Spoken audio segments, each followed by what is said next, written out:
Hello, everyone, and welcome to Nerds with Dice. Tonight we are playing a special little side shot of Riffs' Ballad of Fate, and this is a big week. Thursday is the last game for Calling All Heroes before our big finale on Saturday that will start over on So Maddie Games at 12 p.m. EST with Scions of Southwest. We've got several masks games planned for that day, including the finale for New Athenians. And everybody just thank Kevin now because he's going to be doing a lot of work on Saturday. The Salem City one-shot. We named the one-shot Salem City. Nice. And of course, we have a merch link. You can follow that link in the chat, or you can head over to Nerds with Dice on Twitter and find the link in the bio. All right, what do you got in store for us? All right, hello everyone, and welcome to Riffs, a special session, Nightbane. This is a dark, terrible world full of horrors, and our heroes are nightmare monsters. So this one's gonna have more of a horror feel. There's more likely to be gory things in this world than there is normally, so that's a bit of a warning for anyone who gets squeamish, but I'm sure you all know how to handle it. All right, so the Nightlands. This story takes place in the Nightlands. The Nightlands is a city on the or a world on the other side of a mirror of Earth. Day never comes. Blood red skies with small variation between day and night. You can always tell, but it doesn't look different. Here, the Night Lords rule over territories, and the wastelands in between are populated with things like waste coyotes, which are basically crocodile bears, and dream snakes. There's dream snakes the size of small mountains. Emperor crabs that stand 12 feet tall. And this is a place where there are doppelgangers. Here, the world is pretty much a different sort of hell than on Rift's Earth. This part of the Nightlands is a bit of a reflection of Rift's Earth, more so than any other Earth. Our heroes we all see as humans very briefly, standing They all come into a building. The blood red sky is outside.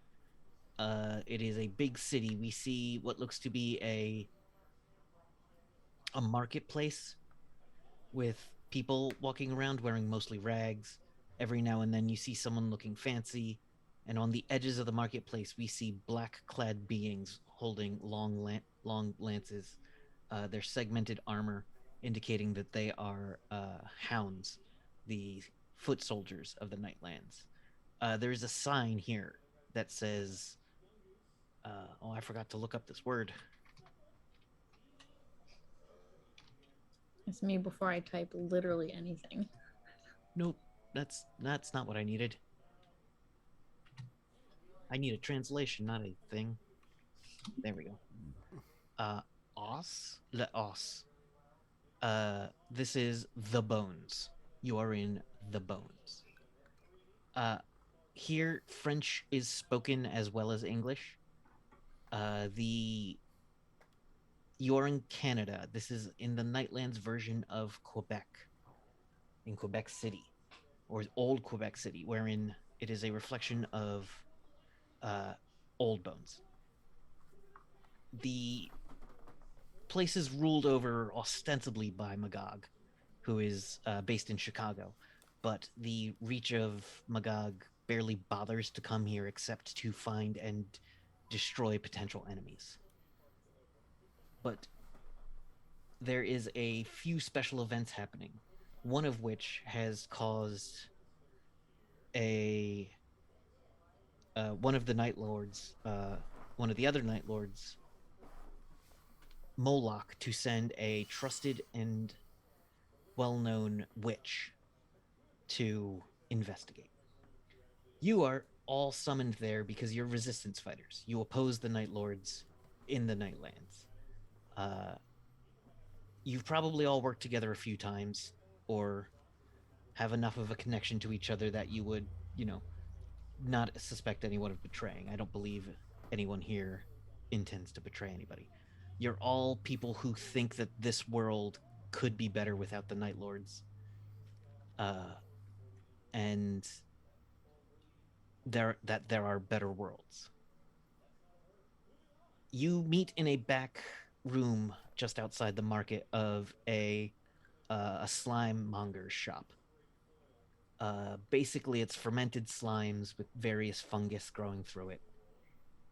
It's terrible to people who have eaten real food, but it is cheap and abundant here. Uh, and it is grown on the polluted lake that is the Great Lake. That is Lake Ontario, I think. Now my sudden knowledge of geography is very suddenly what I will say American, meaning terrible. Yeah, it's just north of Lake Ontario. The the political situation here is that the Night Prince that rules over it recently was destroyed. No one really talks about why, and no one has been appointed to rule over this territory in the past 2 years. The most powerful person here calls himself the Duke of Hounds, and you're all summoned to the shop by a being of incredible power. And as you all walk in to the back room, you weren't told directly who you'd be meeting with, but you told you would know when they spoke to you. As you walk in, you walk in probably as a person first because it's easy to make your way through as a person here. So, come through and give us your name. Let's start with Celeste. What do you look like? Okay. So as a human, correct? Yeah. As a human, Celeste looks like a '80s idea of a like a punk with the exaggerated clothes and the exaggerated spiked hair that's in her case blue. Nice. All right. Who's next? And let's go with Maxine. What is your character's name? What do you look like? Hi, my name is Maxine Bachman, and I am playing Elsie. When she walks in, you see this young lady walk in a hospital gown and red um, rain boots, and her head's all wrapped up, and she has the like wires and stuff, like she escaped from a hotel, or not hotel, a hospital. And she just has like all the wires sticking out the back and just hanging down. And she has very gaunt features and like pretty bony, and so when she walks in, it's kind of more like a weird like shuffle. You being kind of gone bony, it kind of works here. A lot of the people who live here aren't extremely well fed. Many of them are merely reflections of people in the other world, Mm-hmm. and some of them are barely people. Mm-hmm. Others are full fledged people who go about their tasks and do what they do, but every now and then you look someone in the eyes and you see intelligence Mm-hmm. that is lacking for most people.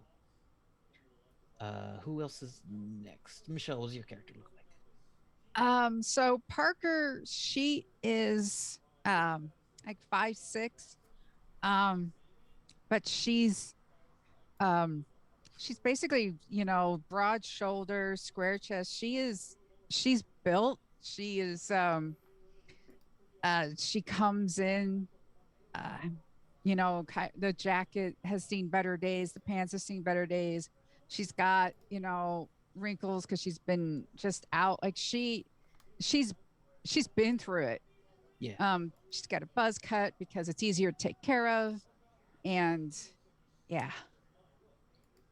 All right. And Mason, what do you look like as you come in? Uh, Mason has a gymnast's build. Uh, he's about 5'3". Basically, basically he looks like the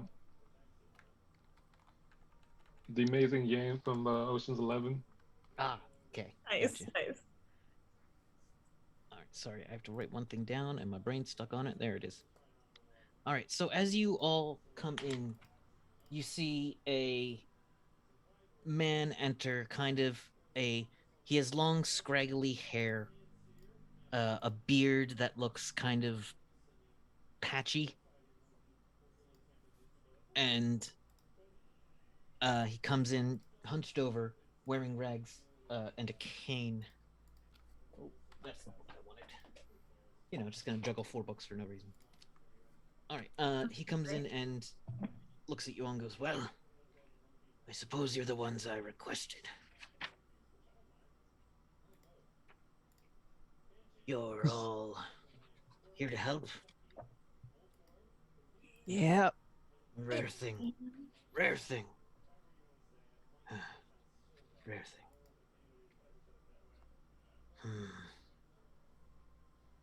Sorry. If you'll excuse me, this form is bothersome to maintain. Stands up to about 6 feet tall and changes as he does. His skin becomes kind of brownish, but not like a normal human skin tone brown. More like a hard sand, like a hard rock, like a sandstone maybe, and stands up tall. Kind of golden and rippling muscles, as the form of his clothing also shifts into like a battle harness, and golden wings, and golden hair replace what looked to be scraggly bits. In his eyes seem to be sharp, with flecks of gold in them, and there are wings as bright as the sun behind it.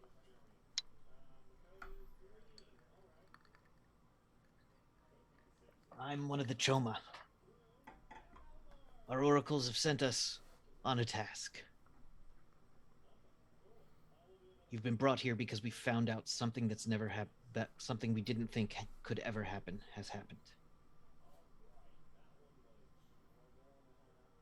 Doppelgangers come into this world. No one knows how, they just appear, and they are. But never before has there been a doppelganger so young.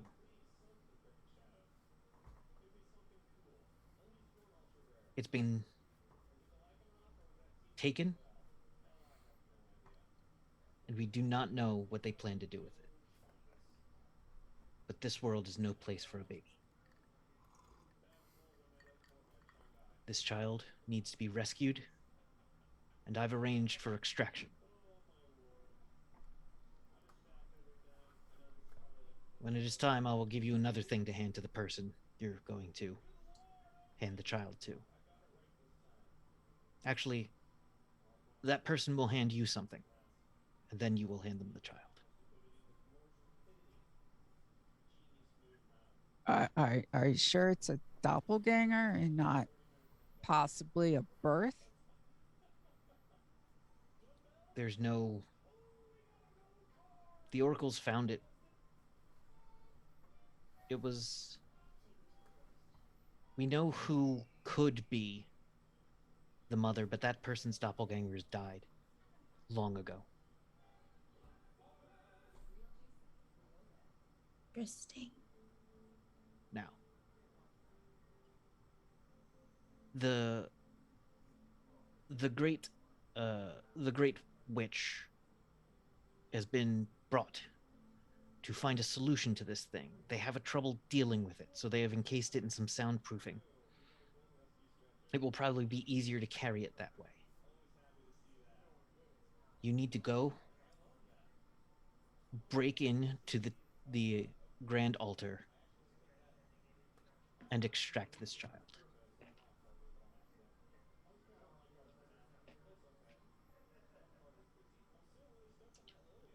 The forces there will be... We will distract them. We'll give you a shot to get through. I plan on causing quite a disturbance myself.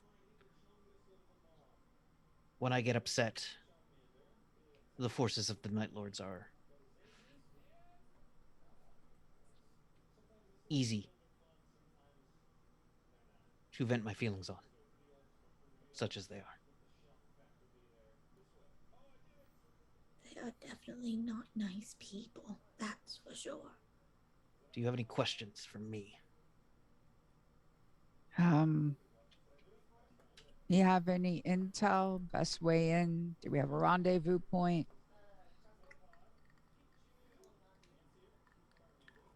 The best way into the Vitatron Center is going to be just by road. You're going to see people headed there looking like pilgrims. It is a large temple where holy rites are held for the Night Lords, sacrifices, offerings, etc. But the best way will to be hide among them. And when you get closer, break your way inside. We will start an attack on the south side of the stadium. And that will help. You must then take the baby, get across the river. And on the other side, in Levis, a woman will be waiting. She will have glass arms.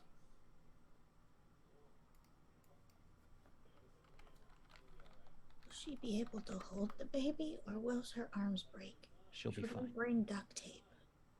I can get duct tape. Well, we're carrying the baby in the case, right? Yes. That will be helpful then, yes. Trying to find that thing. There it was. Now, your payment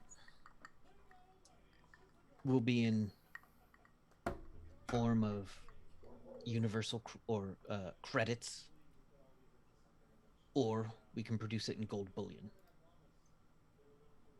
We can determine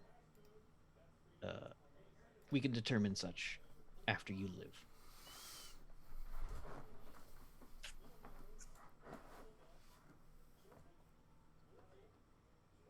That's what I needed.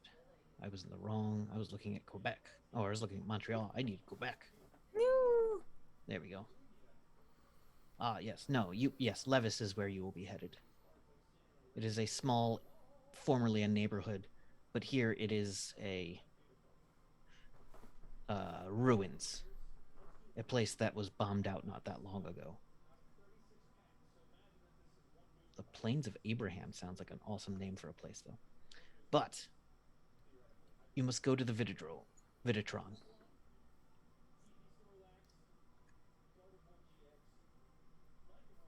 And recover this child.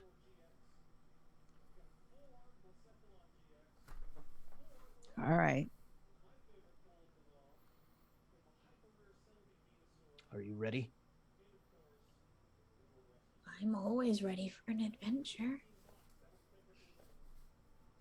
Your attitude is one of heroism, and I like it. I mean, I also don't really care if I die or not. I'm half there anyway, so let's make it count, right? That's basically what I was meaning. Let's go. Okay. You have my sympathies. She just turns around and starts walking away. This guy doesn't show much emotion. As he seems, something about him just seems very solid. Trying to see how big he can grow. All right, so is everybody ready to roll out, or does anyone have any more questions? I'm ready Nope. to roll out. I've already started walking. Yeah.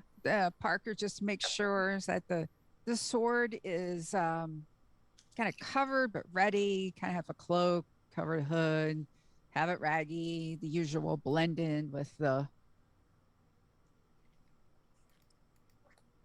locals. All right, you make your way through the town. Your whole mission here is to get the child and get out. You're not supposed to stay and fight. You're not here to kill. But any casualties along the way are completely acceptable.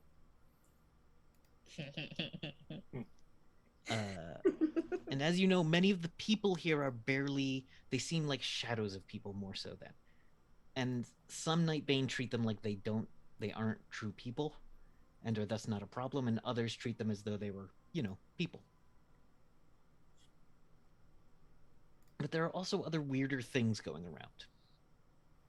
And as you come up to the stadium, you see a long line of people bringing meager offerings. There's someone selling rats on a stick that they roast over a fire. There is broken down cars along the way. There are people in wagons pulled by a pickup truck that seems to be, run down. There's the occasional hover bike. All of you can easily blend in with this crowd.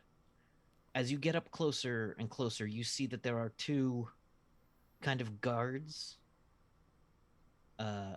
vetting the people as they come through. They seem to be wearing black plate body armor, but they look thicker than the hounds. They look more like people wearing armor. The hounds are more skeletal, and these two are not wearing helmets. They are carrying laser rifles, and they have radios on them. All right. One of them comes around to your group and is like, "All right, what's your offering?" I pull out I pull out some of those slime things. Writes down something. And you looks over next at Celeste. I think Celeste just pulls out Just like a roasted rat on a stick. Writes down a thing. And you, looking at Mason. Let's take out some the credits. Gotcha. He smiles at those and says, "I'll need to inspect those."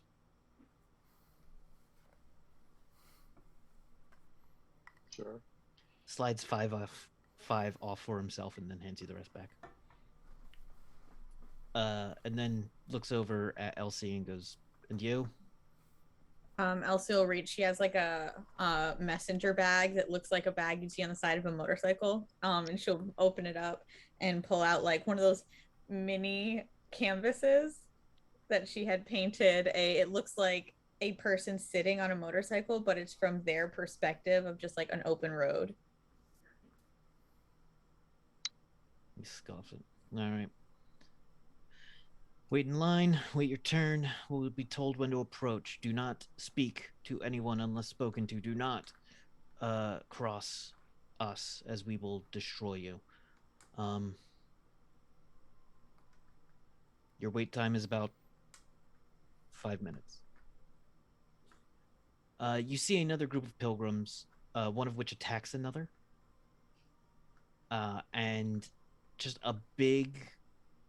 another one of these guys comes up and just stabs the other person. Like, stabs the two people fighting.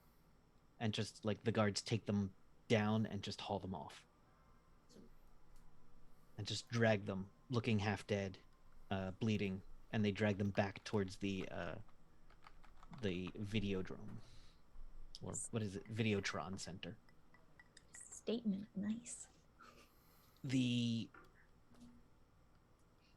line moves along pretty quick. You get up to the front and there's basically a statue of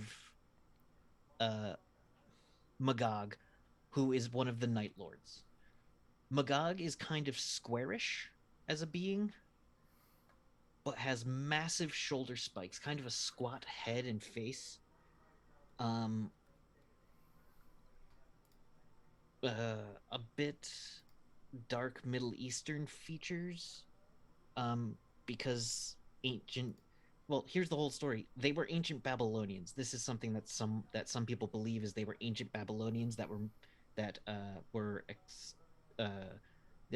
going to like try to rule the world, and then the other ancient Babylonians were like, get off our earth. So they have been stuck in the Nightlands. This being with its massive shoulder spikes has one hand out reaching with an open fist or an open claw-like hand, and beneath it offerings are placed and then appear to be zapped.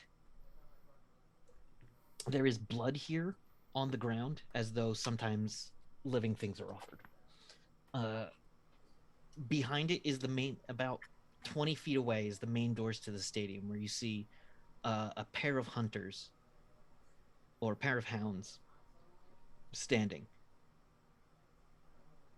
Let's see, there's a couple of other enforcers around. You see some of the flying hunters go above, but then you hear an explosion, and you can see above the stadium a 30-foot, or from where you are, a 30-foot tall man smashing into part of the stadium with a massive club, with his golden wings drawing a massive amount of attention. I guess that's our cue. Yeah. Would seem So, yeah, wait till they're distracted and then we'll go. All right. The two guards, or the two hounds there, start to move around the building. Do you want to sneak past, or? Yeah. All right, give me a prowl, everybody, then. Nigga. Here's my prowl. 90. Nope. I got a 1 and a 0, so I think that's 10 out of 35. So Yeah, No I one got sees the I bag of got a bones. 58 out of 30. All right. The bag of And I bones is got just a- walking, and everybody else is like, I got a 71 out of a Okay. 30. We're not. You guys You're are not all exactly hiding around the stealthy outside. as you make a break for it. The two guards behind you and the two hounds all notice you all moving. And the two guards yell at you, and they unholster their or unshoulder their rifles, and the two hounds make their way in between you and the door. You can probably race them there or take them out. So, what would you like to do? You gonna fight them? You know, you're gonna fight them. Let's roll some initiatives. Okay. You're gonna fight them. You don't have an option. They're gonna fight you. You Why am I don't giving you have this a- option? I'm a pacifist. Oh, My brain's been doing a lot of things today. that's cool. This is the sound of me getting dice. Actually, finally got a decent initiative. Where is my? Where is? Oh, there's the initiative. So is it just the D20 and then? Yep, D20 and any bonuses to initiative. On your... Someday. All right, did anybody get above 20? Yes, Okay. So, first up is... I got a 22. Nice. Okay, Parker. Is it Parker or Mark? Parker. Yeah, I don't know why I thought it was Mark. I should have checked Okay. the Discord before I fixed it. It's fine. Mix it together. What you did know, since there's only four of you, what did everybody else get? I can handle this. 16. 20. Okay. Okay. 3. No, Okay. 4. All right, Celeste, and then Close Elsie, enough. and then Mason. Oh.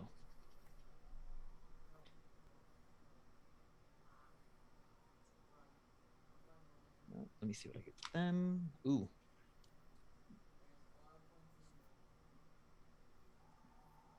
All right.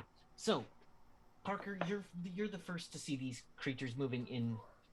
It looks like they're going to come in on you, and you can meet them in melee if you want to. The hounds? The hounds are going to be the first to get to your group. Yeah, let's go after them because they're creatures of the darkness and my sword. Thirst Yes. for them. What does your sword look like? Your sword is itself a character. Yes. What does the sword look like? Yeah, the sword's got the pommel is kind of like it's like rigid to where you can really grab it. You know, it's got like these, it's very it's like black and silver. Mm-hmm. And along the blade there are just these runes, and it glows a bit, and it's just like it's ready. It's ready. So The sword, as you unsheath the sword acknowledges you, mhm. welcomes you to this fight, and relishes the combat. That's a 19 to hit. That will hit. Mhm. I mean, yeah, that'll hit. Okay, so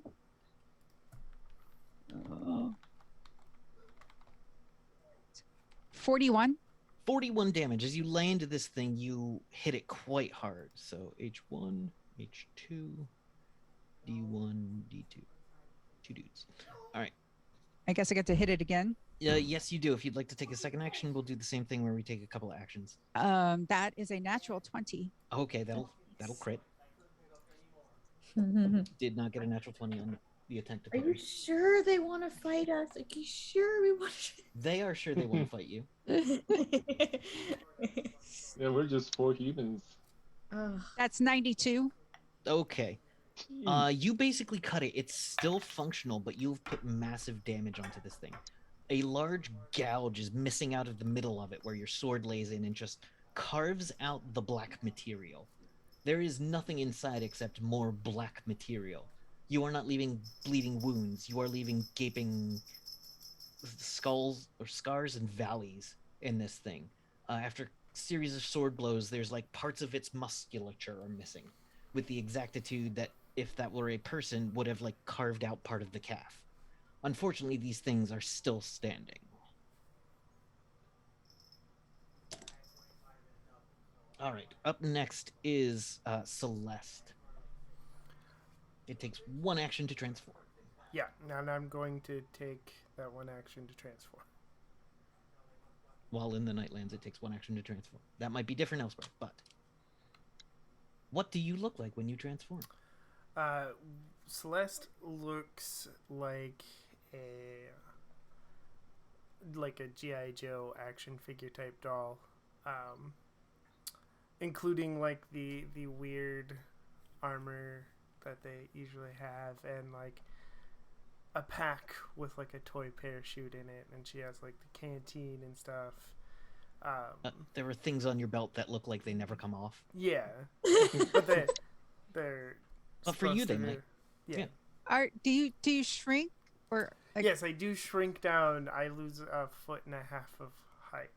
So This is great. so what are you like 2 feet tall or 3 feet? about like probably Four. like 4 feet. Oh, okay. I'm a big Cool. scary night bane. Pew, pew, pew, pew. Murder baby. Murder And- babies. And her arms are covered in razor wire and barbed wire. It's not. Ooh. It's just concerning at all. Also of note is your easy action side pistol, Yeah. where it looks sheathed until you put your arm up in a very sudden motion as though someone hit a switch. And there is a energy pistol looking thing in your hand. What would you like to do with your second action? I am going to use that energy pistol to shoot them with my shadow blast, Okay. and I will. Suppose it's first. It's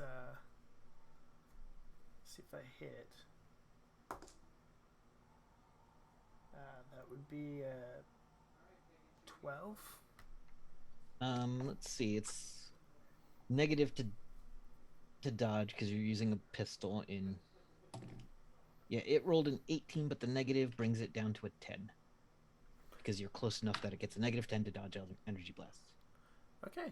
And I'm going to spend the 4 PPE to roll 4d4. All right.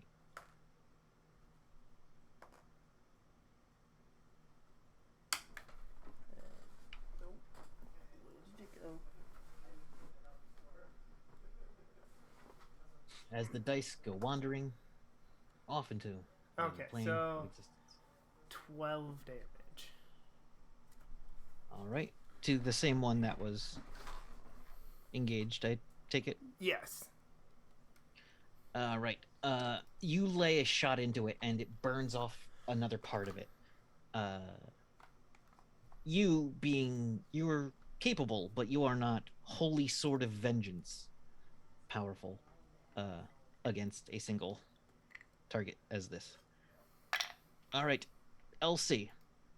Okay. So, where are they pronounced again? Like, we're up against a wall? There's a statue, and then about 20-30 feet away there is like an overhang with big doors. Okay. And they were standing in front of those, and they started running, and they started running to the side, but then noticed you came running at you as you moved past the statue. Do we need to get through those doors, or You need to get into that stadium. okay, then I am going to go into my my form as well and launch myself at them through the doors. All right, what does your form look like? So you see, the very gaunt, like hospital gown girl, and she just kind of like cracks and like kind of crumbles into a German style motorcycle with a very like the headlamp is like a little bit bigger and more flat on the front, and that part like that goes like between your legs right here, it's taken off and it has thicker wires, like the colored wires through it, so the wires are exposed. But other than that, it looks like a very sleek German motorcycle until I go to launch myself, Mm-hmm. and the wires that were on that spot, they come out like tendrils, Oh, I forgot. hit the ground and kind of boom, and just launch the motorcycle into the air. Okay. And as it's launched, the headlight kind of has like a ripple effect, Mm-hmm. and her face just comes on like through it, and you just see this big like manic smile just Coming out of the headlight. yeah. Mm-hmm. All Engines right. running. What is your speed? My speed, that would be, Figure out how much extra damage you get on a ram. where would I strike? Be up among your physical prowess and other stats like that. Not PS. SPD. SPD, yes. Sorry. 68. 68. Let's see if I can find the chart that converts that to miles per hour. Wait, movement. Nope. It's times 0.7. All right, so 66 gives you 45 miles per hour. So you hit roughly 50 miles per hour as you go flying into this thing, your wheels peeling. Mhm. As you are you going for the one that's not currently being hit by the swordsman or the one that is? Not currently, and I kind of like to do like that thing, like in Ram air, it kind through of the hit the doors? side, so it like hits from the side, just like it plants him up against the door or wall or whatnot, just kind of. Gotcha. You're trying to actually use this being as a ram to get through those glass doors. Yes. All right, roll to strike. I don't want to, ruin my nice sleek body for this. He can take the damage. So rolling, would that be under? It's just your to strike punch, basically. Okay, punch. Okay, so 2d6. Oh no, roll your to attack. Your strike under your punch, which is a +4. I'll give you another +2 for moving so quick. 20. 30. Okay. It does not. It tries to like get its massive spear in between you and it and fails. And so you catch it, you hit it, you're ramming it straight through those doors. Roll 4 or 5d6. Okay, so 6, 7, 8. There's 2, 9, 10, 11, 12. Wait, 9, 10, 11, 13, 16. 16. All right, you take it through those doors as you smash into it. Both of you just kind of slide in. Inside the lobby, you see what look to be hallways filled with torches. I don't know if you've ever walked around a stadium, but it is laid out exactly like a stadium with the big open hallways and the kind of vendor booths, except everything here is like also the inside of a cave, with it being made of dark rock, which seems a little damp, and there are torches around instead of lights. And currently you don't see anyone else in the hallway, but you know someone probably heard that. Did I get the guy? Like, is he out? You hit him. He's not out, but okay. You have brought him inside to fight. Cool beans. All right. Up Guys, next, the door's open. Up next, this hound is gonna take a swing at you. It pushes off of you, and backs up, kind of taking a somewhat feral stance, and then is gonna kind of lunge at you with a spear. For a 15 to strike, you can attempt to parry without an action, or you can spend an action to dodge. Maxine, sorry, LC. Would you like to try to parry or dodge this thing? Parry is free, so. Yeah, I'll parry it. Yeah. So, go ahead and roll d20 and add your parry bonus, which is 5. Actually, add another 2 for moving quickly. That's it. Okay. I rolled a 10. So. 17. That will take you. I believe I said it was a 15. 15. Yeah. So you manage to use your the wires come over the face and kind of create a bit of a shield, smacking the spear out of the way as it lunges at you once, and it's going to attempt to do so again, and that's a 3. It misses you entirely. Outside, the hound outside is going to attempt to stab Parker with its wicked-looking spear with a 10. Would you like to try to parry? That's a 22 to parry. Okay, yeah, that'll do it. And a 14 plus 4 is 18. A 20 to parry. All right. Effortlessly, the sword wielder of the ancient blade, Obsidian Reaver. The blade is enjoying this. This being is what it is made to kill, and its meager blows will never contact you as long as Obsidian Reaver is there. The sword tells you this in your mind. Of course. The sword enjoys sounding heroic to itself. Yes. All right. That's both the hounds, Mason.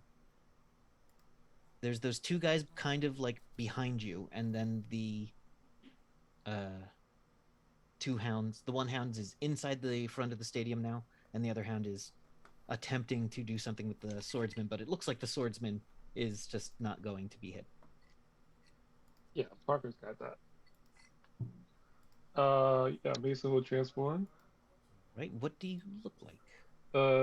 So his shadow grows and morphs into the shape of a Chinese dragon, and then the human form melts away, and then out of the shadow out pops the dragon. That's 12, awesome. 12-foot long, neon red, with metallic antlers and whiskers. That's great. Yeah. Yeah, he'll tail swipe one of that one of the guards. All right, go ahead and roll to attack.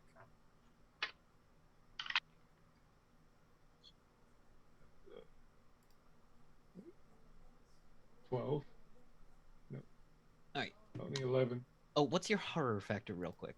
12. All right, so that one succeeded on the horror factor check. The other one loses his action and basically is an easy target for your 11 and takes a massive penalty to, gets hit by your tail attack. These things, being people, are not immune to horror factor like the hunters are.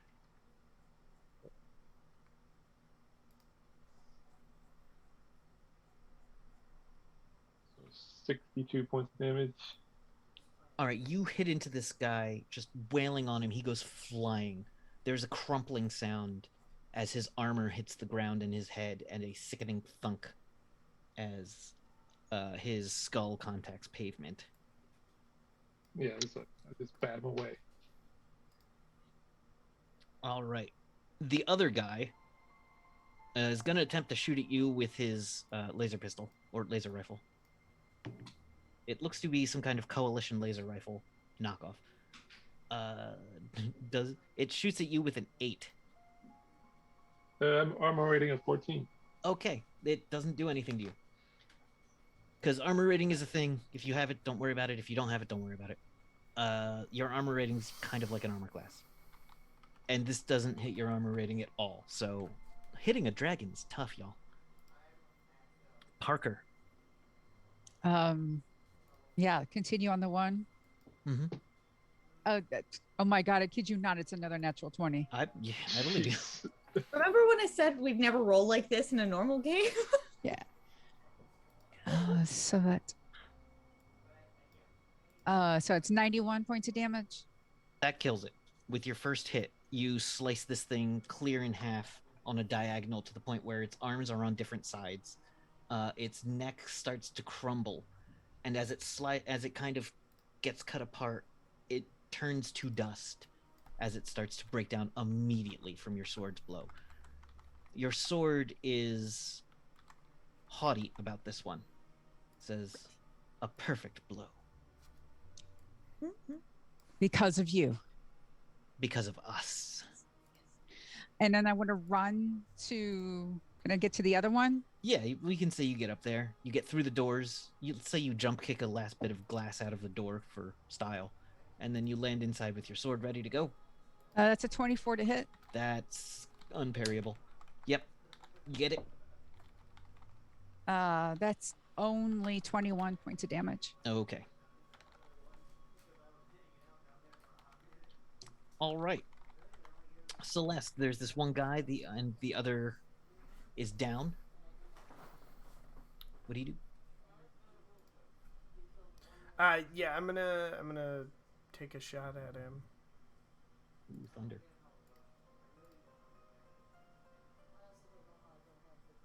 Oh, there it is. All right.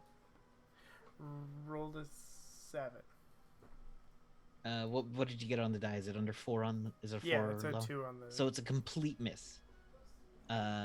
So you've got another action. Is he close enough that I'd be able to punch him? Yeah, you can get up to him pretty easy. Yeah, I think after she missed, she just move up to him and punch him. All right, go for it.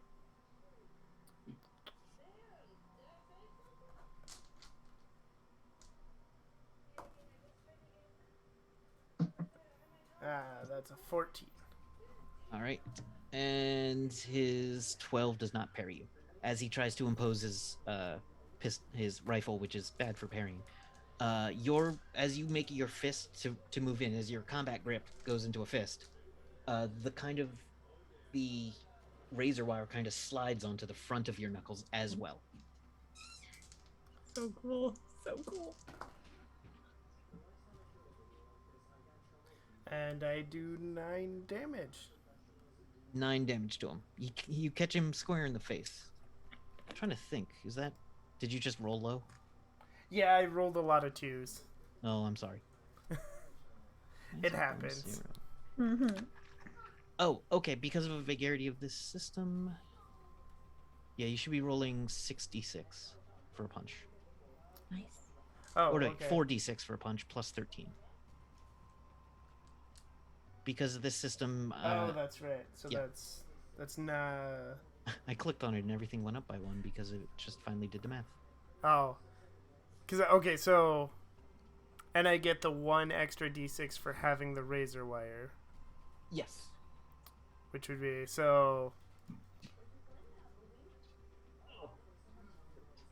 Sorry, I made these character sheets. They're a bit of a mess. It's fine. Because I did roll 4 Yeah. dice the first time, and then Good. okay, and then so plus 13 Yes. as well, which is 22 total. Oh, hold on. Yes, we all love unicorns stories. My daughter loves stories before going to bed. Mhm. Did you? There you go. All right. You clock this dude in the face, leaving a bloody scar or a bloody wound on his unarmored face. I'm trying to reach for a pen that's not there. All right. Elsie, you've got this one hound in here, and you have opened up to the inside of the arena. So the way that I'm picturing it is when he was sitting here and I went like this and knocked into him. So You am I knocked like him through a glass wall, okay? And then into a hallway. Okay, so is he on the ground? He's engaged. He's currently engaged with Parker. Yeah, he stood up, attacked at you a bit, and then Parker got right up on him and is, being Parker. Okay, I want to I have both roping and physics in my work with this possibly. Just give me a roping. You're looking to lasso him? Well, I kind of want to use those to hold it, to kind of hold him like on the arms, Mhm. and then I kind of want to run him into a wall. All right, this will be 2 actions. Okay. Uh, Then I can just first, hold him. Roll a roping percentile check first, Okay. and then an attack roll. Cool. 40 and a 2. 42. What's your roping skill at? My roping skills Is it 45? So you succeed. You get your hair tendrils around his arms, kind of restraining him a bit. Yeah. Now roll to attack, Okay. and this attack will be a power punch effective ram. I think if Parker's getting him from the front, then I think what I'll do instead is just pull up and just run the wheel on his back. Just like skid on the back so Parker can keep going on the front if he feels like it. All right. This thing is restrained and unable to parry. Yeah. Which will help Parker quite a bit. I mean, it will help Parker. But so will this still be under power punch? Just roll it like a power punch. So okay, so 146. That's 10. Yeah, it can't parry it, so 15. All right, you hit it. Roll your damage. Vroom vroom, motherfucker. Okay. As you just grind into it, and the kind of flaky substance that is normally densely solid that makes up these nightmare hunters starts to wear away at your tire. Or your tire wears away at it. Your tire is still fine. That's 10. I literally rolled all 4 of them as 2s. That's okay, because it's still damage. All right, you've got this thing locked down. It's going to attempt to get out of it. And I rolled a 9, which on any kind of attack against you or anything against you, your entangle, is not going to succeed. So it uses 1 action. It gets an 18 though, so it does start to pull out of your hair tendrils, but it has used its entire round to do that. Okay. The person in melee with new characters, Celeste, looks like he's going to try to hit her with the rifle, and rolls a 14. You could attempt to parry with your arm blades.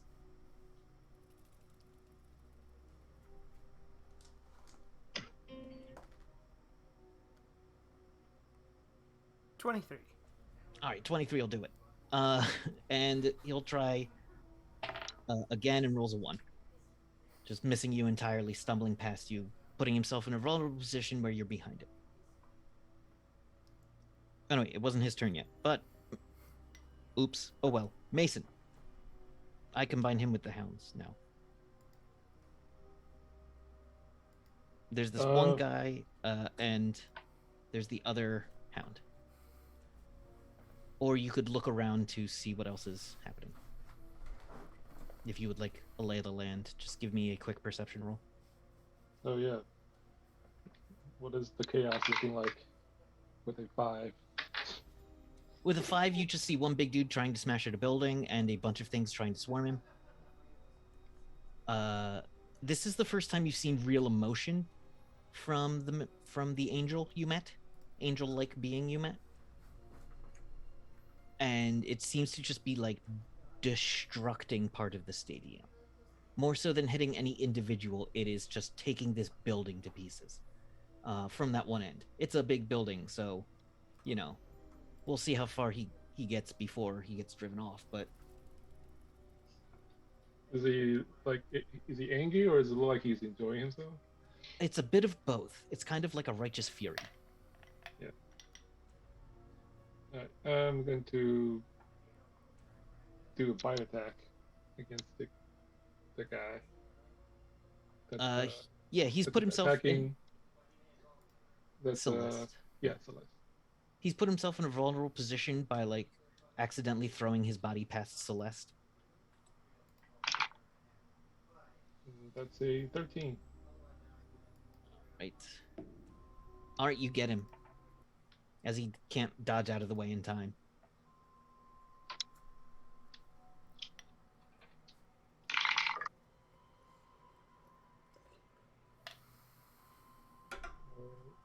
43. All right, that kills this guy. As you bite him, there is blood. His armor crumples under your mighty jaws. Do you fling him to the ground or spit him out? Yeah, just that. All right. Are you going to move into the building? There's nothing else out here, yeah. What's your Inside. speed?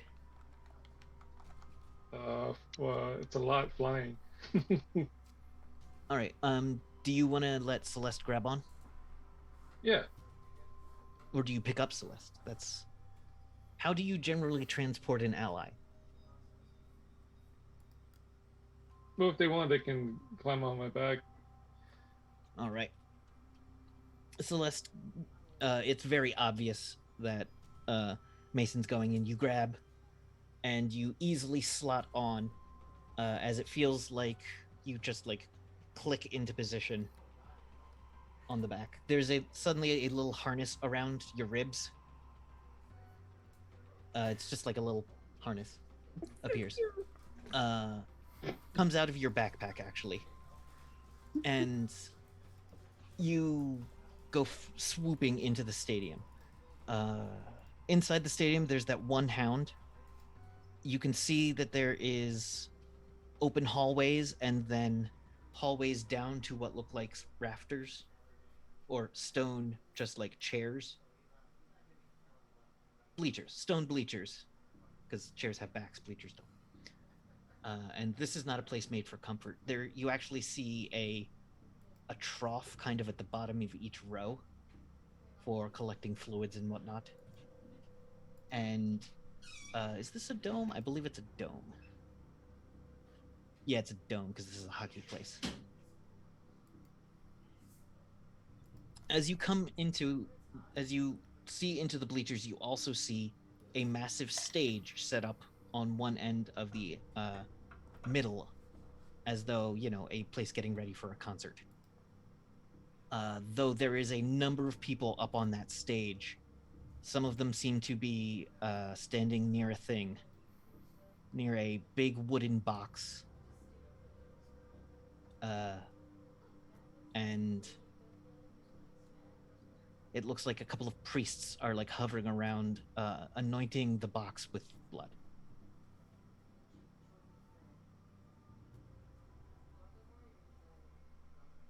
As you look around, you also notice that there are two hounds, except they're not normal.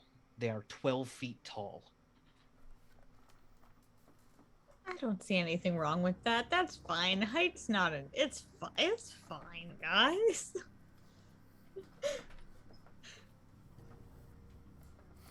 We say, looking at the doll next to me. It's fine, All right. right? Up next, Parker. You've still got the one that was being held. 24 to hit. Yes, cannot get a 24. All right, yep. That's 71. 71 is enough to take this thing out as well. One more. Yeah. Nice. As you also slice through this one kind of midsection wise, its arms continue moving until you come down with another strike, separating more of it into pieces, and it starts to break apart and kind of turn into chunks of dust or ash. Okay. It falls down and you just see the manic face behind it, like. Do I see the stage thing going on and the box? You can all see pretty easily into the center of the amphitheater. Does that box match? It's what roughly the dimensions of a small child. Okay. So Parker's just get the box, and Parker, because Obsidian Reaver is just go for them. So I want to get as close to one of those 12-foot things as I possibly can. All right. So I don't. Yeah, just hold your other action. You can get into the amphitheater, and this thing clearly sees you. It is holding a massive hammer that's about. So if that's 12, that's got to be about 4 feet long. Bring it. with a giant solid end on one. It's bulbous at one end, and the other's kind of flat, but with like a claw. And in the middle, the flat part, the smashing part of the hammer, seems to be the impression of a skull. Let me show you. Oh, there we go. Oh, cool. Oh, that's so metal. So That's so Yes. metal. All right. Who's up next? Celeste. You can just hold off for now, or you got anything to do? Oh, you've got a gun. I do have a gun. That is a good idea. I am going to take a shot. Yes. Go for it. 19. That'll absolutely hit this thing. It's not going to attempt to dodge it, so.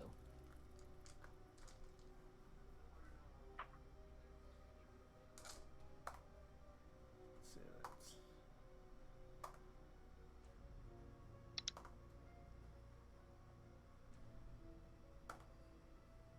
Okay. 11. All right, 11 on the big one.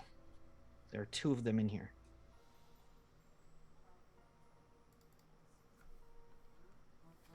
You do see that there is now a hole in part of the roof where there are some of the flying ones that are going out to attack the being out there. All right, doing a second thing, or are you out of actions? That should be 5. I have one more action. All right, do you want to hold on to it or use it? I'll hold on to it. All right. Elsie. Okay, so we're on a little overhanging, and they're all down at the bottom, right? Yeah. You see that Parker has moved sort of into, like, halfway down the slope towards the arena. Okay.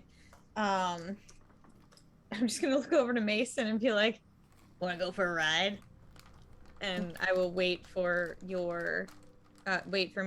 And if Mason's in full dragon mode, though. Mason Yeah. is 12 feet long right now.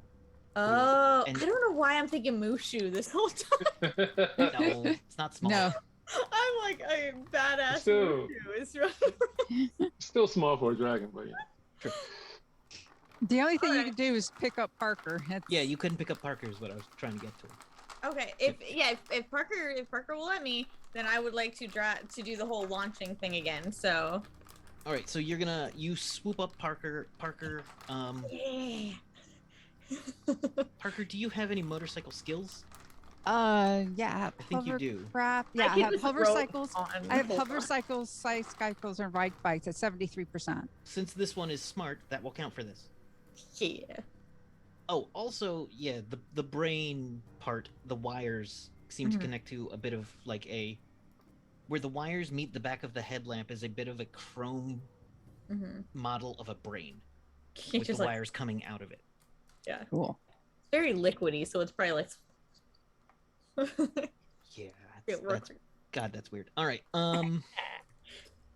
so give me a roll on your motorcycle skill to get on it without incident, as this motorcycle rams at ludicrous speed. Yeah, it's a 36 under 73. You are on the back of You've done this before. Elsie now.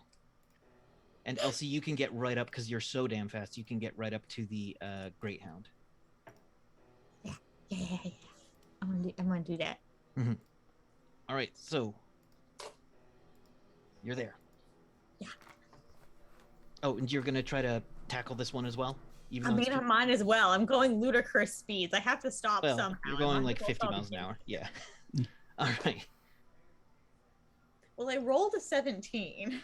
Okay, so it does not. It tries to knock you over with its with a parry, but fails. So go ahead and roll your damage just like last time. For the This- power punch or just the punch? For the power punches, this will potentially knock it down. 6, 4, 6, 10. All right, 10 damage to it. All right. That's how much I rolled, yeah. And 7. It goes down. You catch it as it's stepping forward, and its leg does not hit correctly as the immense force of a motorcycle made of anger and Nightbane smashes into it. Parker, you still have an action. I'm going to let you use it right now if you want. Oh yeah, I still have 2 actually. Okay. You can use both of Go, them. go, go. Slice and dice. Like Let's to make see. a point that I'm yelling vroom vroom instead of That's actually doing my motor. That's a 23 to hit. Yep. Can't do anything about that. That's 61 points of damage. And can I go ahead and use my last action to swipe at it again? Let's say yes. Yeah. It's like jousting at this point. That's a 22 to hit. Make a good team. Just give me a damn number. Sorry. I have to roll the thing. 22 to hit will hit. And what was that? 60? All right, go ahead and roll your damage on that. And it's another 61 points of damage. Another 61 points of damage. All right, so 122 damage. Uh-huh. Hurts this thing. Uh-huh. As you leave massive carvings in its spiky armor. But it is not Yes. down.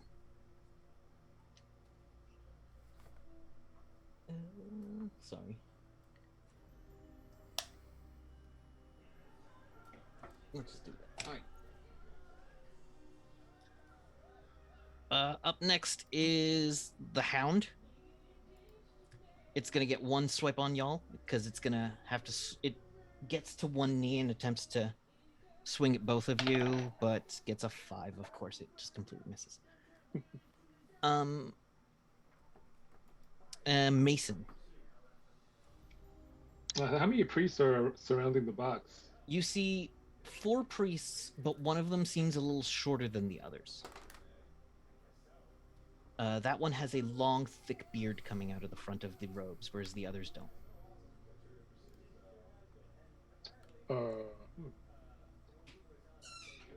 All right, I'm gonna fly down get within 50 feet of them.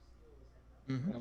Extend my arms, and then do a pull back motion with them, and use air grab to grab 2 of them. Well, grab one of the regular priests, the short one, Mm-hmm. and then pull them away from the box. Okay. How does that work? Do you know? Because I do not. I had it up, but then it went away. Yeah. It's on page 74 of no, that's 149 of Dark Designs. Well, I'm closer to 74 in the main book. All right, there it is. So, what was this? Something grab? Oh, those are psychic powers. You need talents. Air grab. Air grab.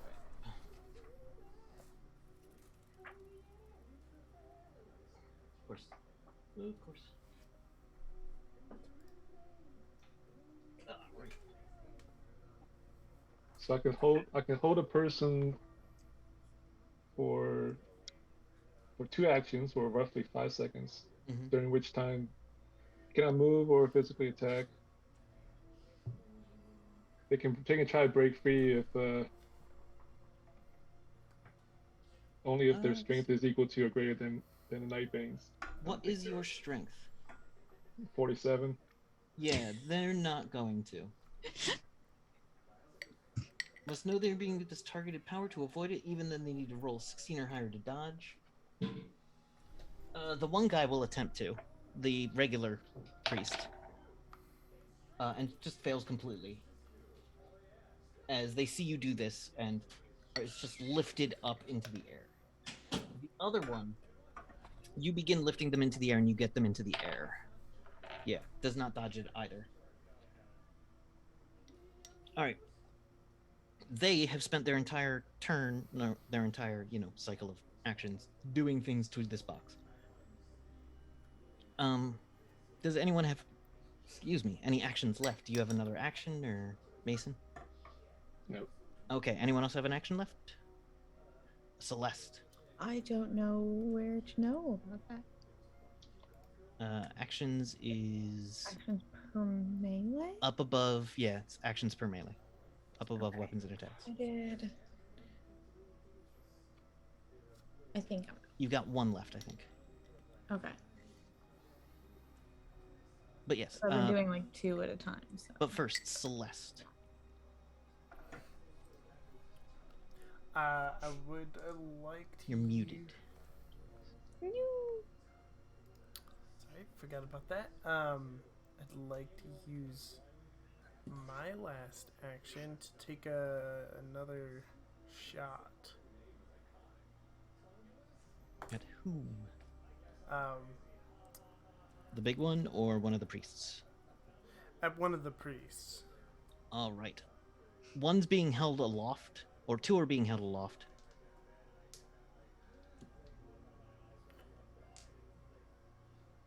How many are there? Let's say there are 4 other priests. One of the ones that's not being held aloft. Then. Mm-hmm.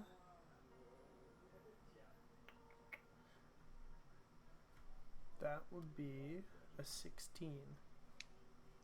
This one definitely doesn't see it coming.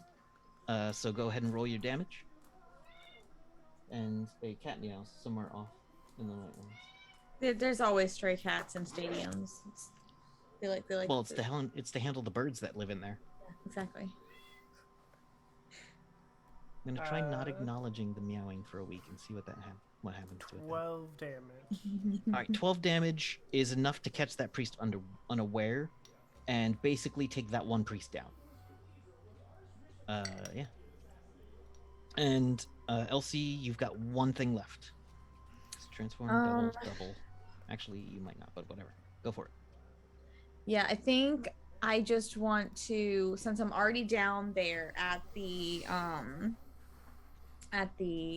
altar pretty much, I just want to rev up and just like flail out my my tentacles and make my creepy face, like the smile, go like Cheshire Cat like all up and do a horror factor and just scare the shit out of everybody. That one fails. The one in air is not affected whatsoever. The bearded one in the air is not affected. The other one is also scared of you and will lose initiative next round. And rolled a 1 and 19. So one of the regular priests still has their wits about them. And the bearded one seems to be capable of doing things as well. So, with that, the melee resets. Here's the thing about Nightbane. Have any of you been injured? No? Okay, No. if you had been, you would have regained 10 points back at the beginning of every melee. That's crazy. Because you're crazy monsters.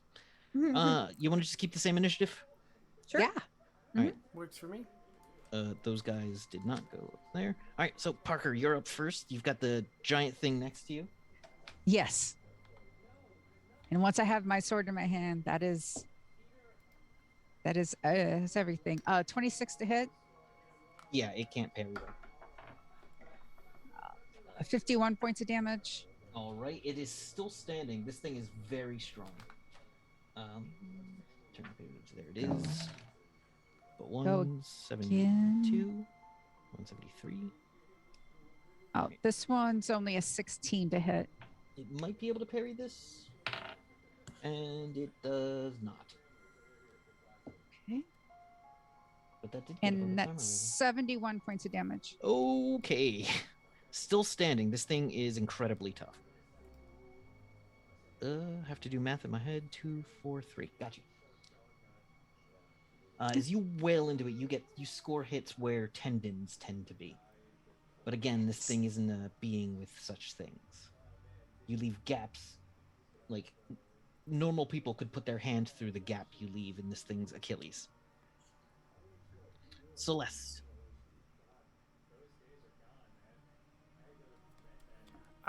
Muted still. Sorry. One of the priests still had their wits about them, correct? Yes, and it's easy to tell that one looks like it's going to try to do something with the bucket and paintbrush of blood that it's holding. How close am I? What's your speed? 19. 19 is good, but it's not supernaturally fast. You can, if you spend an action, you can get up into melee. Okay. Yeah, I'll spend an action and get up into melee, and All right. It takes you a couple of seconds to get up there, but you're there. then I'm slightly better at, or I do more damage anyways if I can punch the. It's those razors. And then I roll the 1. Oh. Oh, This priest is scared and kind of throws a bit of, flicks the paintbrush at you. It's gross enough that you naturally kind of put your arms up to I stop bless it and you. don't really Bless connect. my But you are now right up on that priest. Elsie. Okay, so I'm right up there, and there's 3 that don't have their wits about them. Yes.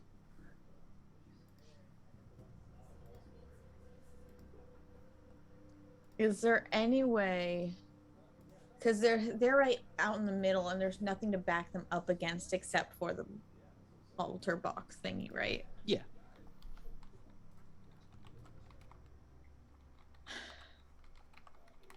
It's a big flat plane. There's no like backstage here. Okay, because I was gonna try and like herd them into a corner.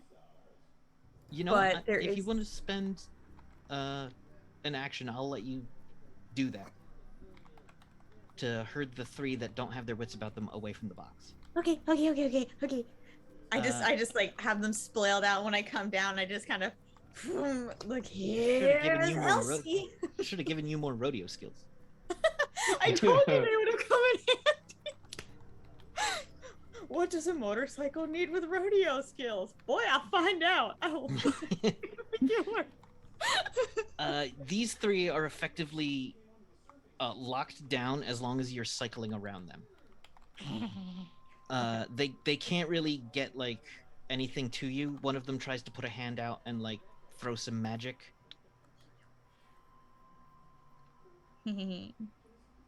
But it doesn't seem to connect because you're so fast. All right. The great big hound is going to take a swing at Parker. What is plus 2 attack? Oh, just don't let it stand in one place for an hour. That's it? Oh, that's okay, that's why. It does a lot of damage on its 20, so it rolls a natural 20. Do I get a chance to parry? No. You do, but you have to roll a natural 20 to parry it. Yeah. Let's go for it. Go for it. No, I did Okay. not. 11 plus 4. It's 15. 15 plus 12 is 27 damage to you. This thing hits you so hard it like knocks you kind of across the stadium. You go slamming into the rocks, and there is an indentation where you land now. Yeah. As you stand right back up. Yep. And it's gonna make another swing at you for a natural 1. All right. Not a lot of swipes on you. Huh? Come on. Yeah, it takes a lot to bring me down. Yeah. Nobody can hold me down. Nobody. By the way, are you doing a thing where you double damage against night things, Michelle? Or you just have a bigger number? I just have a bigger number. Okay, so this thing is still standing, but it suddenly looks worse than you thought it did. Oh, okay. As I double the damage you've dealt to it, but it's still standing. But it looks now to be bits of it inside appear to be crumbling. Okay. Mason. so wait, this hound has spiky armor? It does. The big giant hound. All right, I'm gonna throw my priest at the spikes on his armor. All right. Do you have any pluses to punch? I was like, there's another hound in there, isn't there? Well, there's the one big hound that's fighting you guys, and there is another hound that hasn't made its way over to you yet. +8 strict.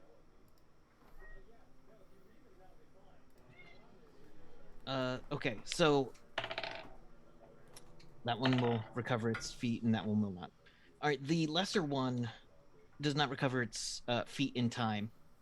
The other one, as it kind of, as you throw it at the hound, it kind of twists around and puts what seem to be thick boots that you could suddenly see from the bottom.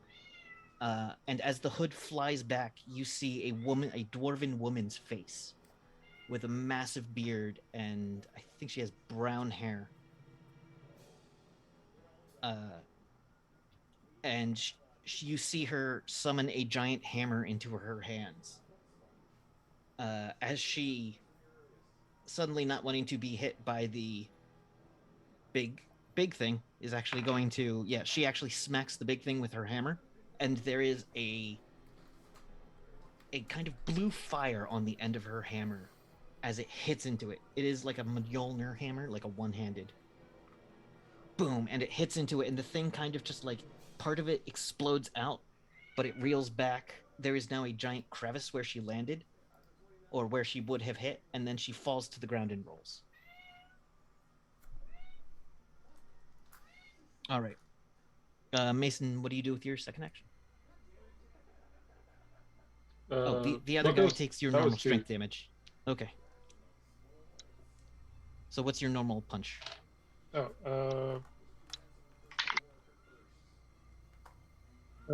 35. Yeah, he's done.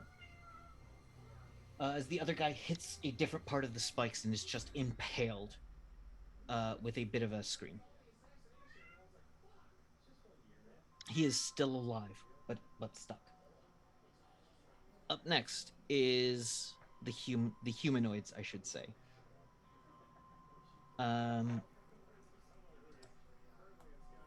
In a language that can only be described as, let's say, Draconic, the priest on the ground slams her hammer, and there's an eruption of fire around her. Everybody give me a save versus magic. Okay.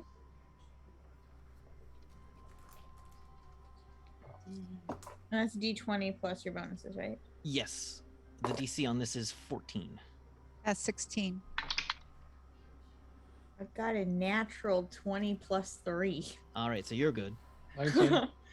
I got a 30. Jesus. We're a Thirty little to save versus preoccupied magic? right now, Kevin.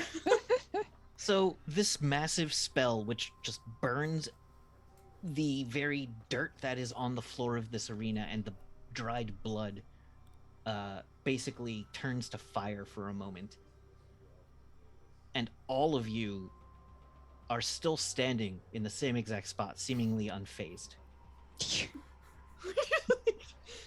I'm driving in a circle, like taunting the people in the middle, like, nah.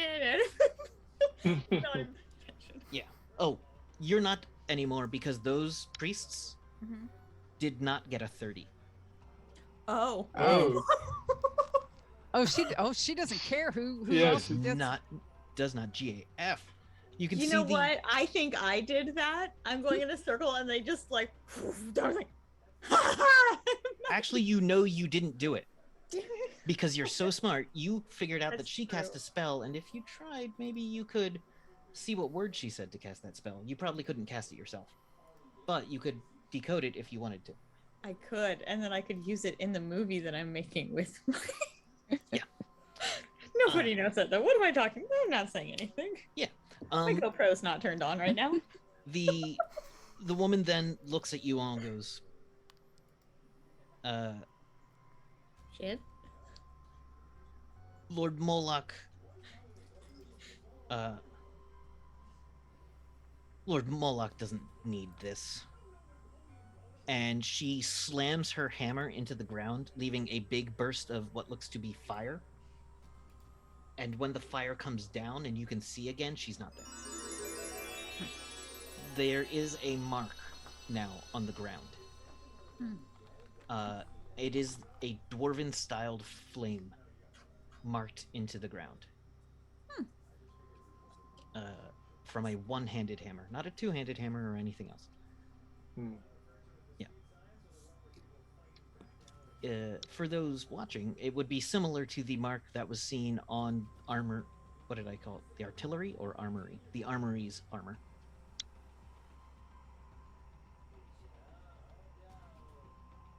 All right.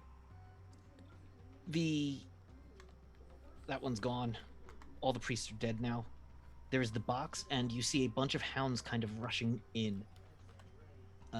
You see the other giant has made its way over towards where the other great hound has made its way over towards where the angel being is smashing the building. All of the flyers have gone there. It looks like there are at least 30 beings trying to stab it at any given point, and it looks like he's starting to get smaller. What does the group do? Is there a way for us to give the box to Celeste and Mason and have them fly, and then I jump on LC? We ride away off into the sunset. You Yeah. grab the box. Mm-hmm. All right, you grab the box and you fly.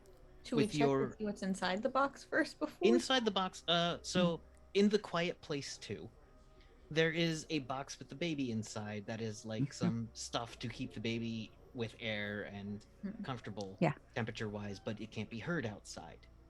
This is exactly that. Okay, gotcha. Cool. There are Safe now haven weird box. blood markings on the box. There is a seam on this box where you could easily open it. But there's weird blood markings on this box. Yeah. And there's like a window where you can see. Inside is a round-faced, white-skinned human baby. He's a baby. And as you take off, you get over to the side of the river. The problem is now, you come to the barges. You need to find a way across this river without those barges trying to destroy you. They're about the size of PT boats, built on like dragon face cannons, and each one is staffed with 3 to 4 guys, or So I 3 to can't throw 4 myself over this one. beings. And that, looking out at that river where we'll say 2 of these boats are directly in your path. And that's where we're gonna take our break. Oh, We will be back in 10 or 15 minutes. Make sure you get up, stretch, drink some water, and do all the things. And we'll see you in a little bit.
and we are back.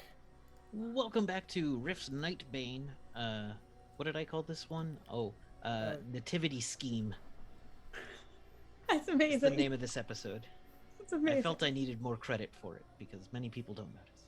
Anyway, Good. the group of monsters and the most skilled woman with the most skilled sword were making their way towards a point of contact on the other side of a river, where they came across a number of barges that seemed to be blocking their way. You get up to it pretty quickly. Some of you can fly, but not all of you. What is the width of this river? Yeah, Yeah. my main way of doing things is just launching myself. So Well, it's about a mile across. Across? And are the barges all up and down the river as far as we can see? You can see 4 of them. 2 of them are kind of at the closest point where you can cross. You came down into a little peninsula-looking thing. It looks like there's a bit of a dock here. And it's only 0.655 miles across now. You're trying to jump the St. Lawrence River. I got this. I got this.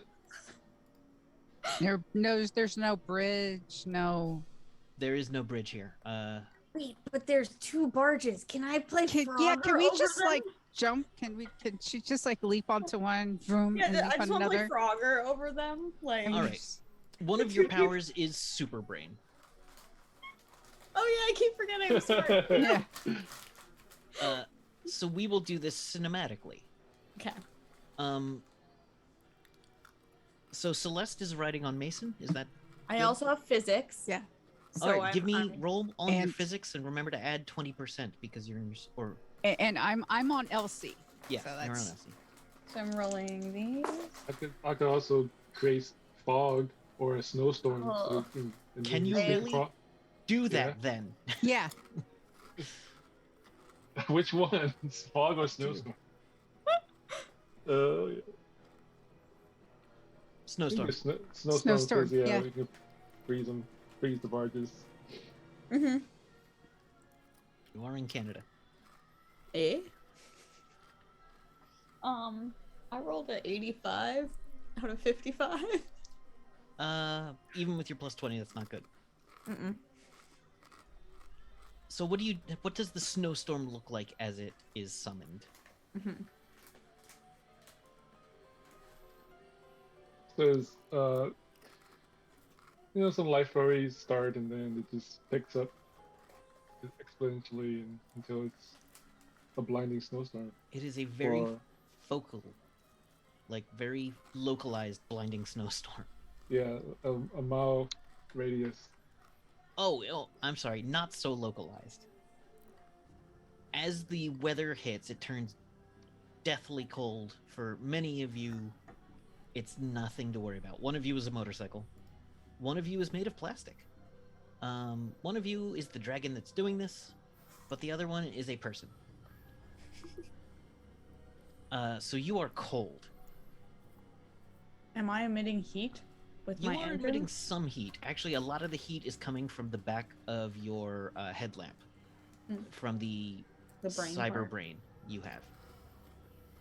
As Touch my brain, warm your hands. you use the dock as a ramp, and you kick off, and you land on the first barge. And Michelle, roll a couple of attacks just to see.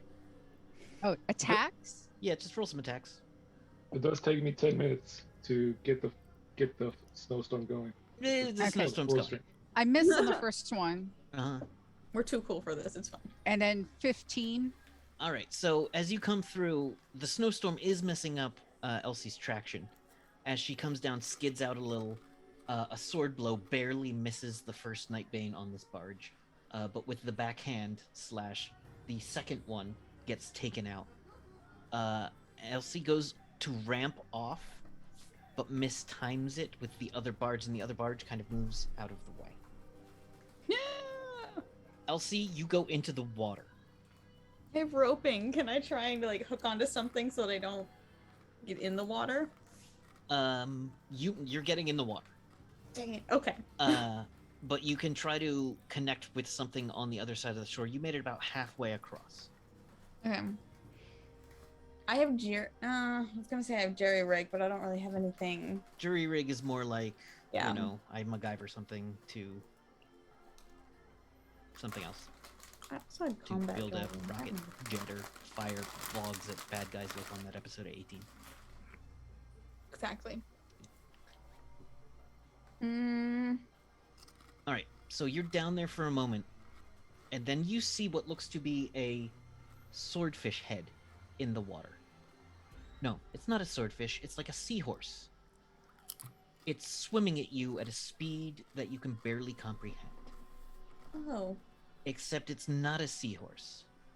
It has the head of seahorse that goes in down to the body of Michael Phelps, Was he in the including past super tight shorts. It comes and grabs the two of you, life? and you can hear it underwater in your minds saying, "I've got you." I can see that. Thank you. And And we're like- surfaces and like shoots out of the water and basically puts Elsie on one arm and like throws a bit. Give me another roll, another physics roll, Elsie, to see. Actually, just give me a roll on your motorcycle skill. Do you have a motorcycle skill? Who, me? No, Elsie. Because this is for Elsie to land. I should. I mean, I have combat driving too, so that might. Yeah, whatever, any driving skill you got. 73, you have a 97% or 93% chance of succeeding in this. I rolled a 15. You succeed on this with style. Yeah. You hit the back I tire. had to show off and for the front tire. half-naked Michael Phelps man. Yeah. Works, man. You catch and spin around where there are suddenly guards on the other side. You knock one of them into the water, and the other one, Parker's just there to just decapitate this guard as you I spin just past. fishtail him. One of the barges turns its guns up at Mason. So Mason, if you'd like to make a dodge, you get this. This is a free auto dodge. 'Cause why not? It rolled an 18 to hit you. That, 21. All right, you effortlessly evade this by like weaving. It's not so much as you are like flying like a snake. It's just that you're in different places suddenly. The flying is more like a ribbon in the wind than a snake along the ground. And being held in place by the plastic clip that Celeste is able to not fall off. As you get to the other side, you see one of the barges suddenly gets very bright as a about 3 foot tall being of light lands and starts like punching through the barge. All of you get to the other side when suddenly the seahorse man comes up and stands about 9 feet tall? No, a little less than that. Let me find the picture. It's weird and impressive. That's the face, but imagine if the chest became Michael Phelps. Oh, wow, that's cool. Yeah. Like the upper torso of a seahorse. And as it lands, kind of water splashes away from it, and it appears to be a tall humanoid with a beard, long dark hair, kind of concerned eyes, wearing long, somewhat purplish robes, bluish purple robes, like kind of a mixture of a wizard and Jesus. He says, "Give me the baby. I'll keep it safe." Is this the person we were told? Like, He does not have We glass weren't really- arms. no, Yeah. you did not, you are not the person. Give it to me, please. I can make this better. How you gonna make it better? He's a baby. We are divine beings. We can see to this. Who You sent know, you? Who we've- sent we've- you? we got a different appointment. Yeah. We're going to keep our original appointment. Thank you. At Who this sent point, you? one of the barges starts opening fire, and he turns, and a wall of water just raises up to block a shot at you. You have a moment to escape this person's kind of like immediate area. Yes. Oh, if they're going to shoot, then I just rear up and They're not go. shooting at you; they're blocking a shot at them.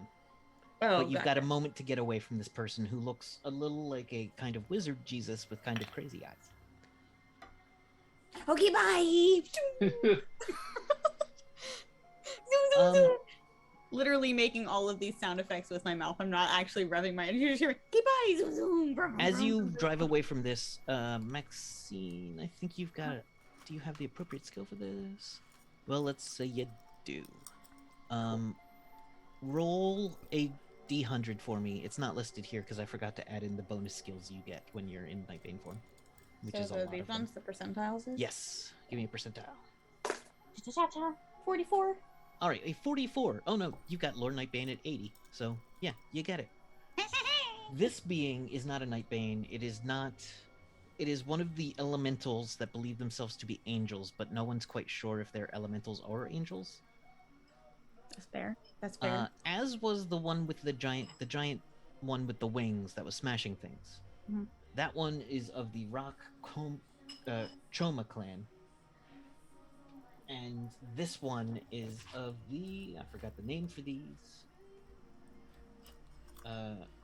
Where is it? The Hydros. That is, the rock Choma and the Hydros water are beings that call themselves angelic and sometimes are called Gregorians, or say they are descended from something called Gregorians, but you don't know too much about that. And they call themselves Athanatos. Okay. So, I will The literally. two groups of them do not seem to be. It does seem that the Rock clan and the Hydros clan might be of differing opinions on what to do with this child. Okay. Gonna zoom away. All right. Yeah. As we're zooming away, I just want to take the headlamp part and kind of like put it to the back so that Parker can see it, and I want to do like a National Geographics of what you just said. Gotcha. You explain Like- all of it. Yeah. Yeah, you're watching the History Channel. This is what we're trying- This group, sometimes called the Choma, Exactly. Yeah. So boring. Super scary. Super scary. but they consider themselves to be, opponents of the Night Lords and the divine saviors of, like, the divine.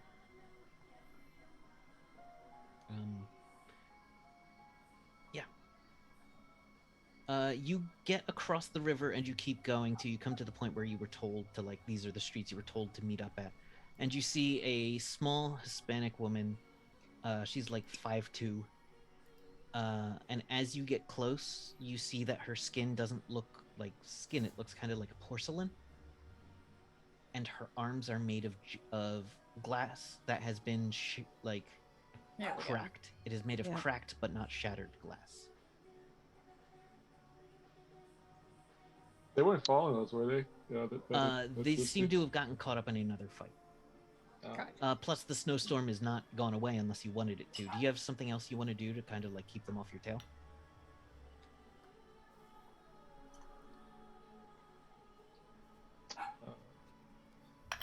That was it. Okay. I mean, you put together a giant snowstorm. That's pretty good cover. I just summoned a mile-wide snowstorm. No big deal. She's I don't see standing. anything conspicuous about that. This small woman she kind of like rubs her glass arms as though she is a little cold. And she looks and sees you and goes, "Hey, I'm Yolanda. You got it? Did you get it?" Point up to You have Guess we glass we arms, signal right? Mason to land. Are very breakable, right? You want to try? No, but I'm supposed to ask. Yeah, you can see. This Cool, is who just I am. making sure. We got a baby. Why is there a baby here? I mean, Weren't you told what you were going to transport? I didn't actually believe it. we got a baby. Mason, A do you come baby in a down box. with the baby? Yeah. Yeah. Come down with the box. And she says, I'm supposed to give this to you. And it's a small, little wooden, like, toy chest. Except it doesn't have any seams. And on it is a weird language you can't seem to make out. What language is it? You don't know. No matter what. You are incredibly smart. You have powers where you can figure out languages. You can't figure out this one. I put a tentacle out to the box. I want to read the box. I don't play Looks at it box. a little sadly and places it. She holds it, like, if she holds it, I just kind of like snake arm wrap around it, and then it just pulls it. The box is small, and it says, as you touch it, you can feel that it is some kind of weird bad poetry. Talking about a sun that, an extinguishing sun with its last beam lifts a fresh moon, or lifts the fresh phoenix out of the bottomless well. The red arm of steel will not break, but will bend. And that's what it says on it. I don't say any of that to anybody. I'm just like staring at the box. She says, Can "All you right, open it? I don't think that box is made to be opened." It's got a real shitty poem on it, but it's kinda cool. All right, so I'm not actually done here, but I could use a little more protection to get across some of the wastes. Oh, cool. Sure. I gotta go to the... I'll put it in a duffel baggy thing. Yeah. All right. With that, she tells you that she has to get a bit more through the... Like, she's got to travel for a couple of days. Being with you will make it much quicker, as you are vehicles, essentially. You know, she was going to have to, like, stealthily walk it. Not with us. Yeah. But actually, at one point, you are all kind of stealthing. At one point, you're all stealthing, and she finds a little encampment or you're camping, and she suddenly finds you're surrounded by, hunters. And she opens the box, and the baby's cry seems to drive all of the hounds and hunters away. Good baby. And then after that, there's a panic scene where she then just gets the rest of you up and, like, gets you moving. And we're not affected. We just... You're not. No.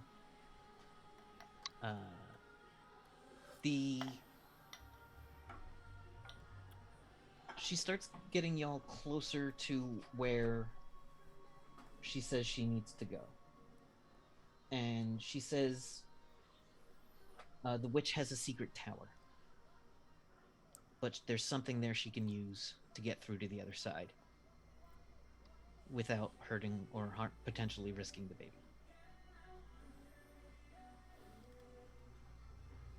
It's a small town, not too far out of Dayton, Ohio.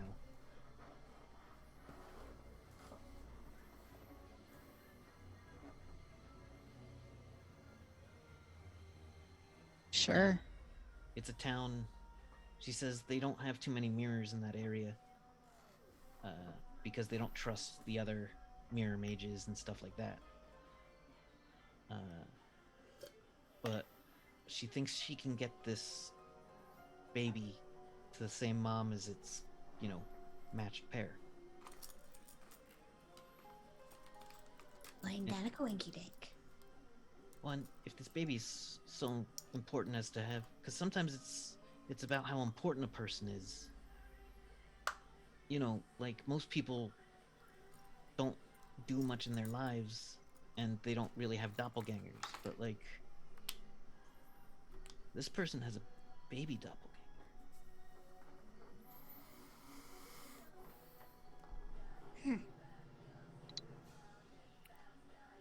Well, better get it to safety.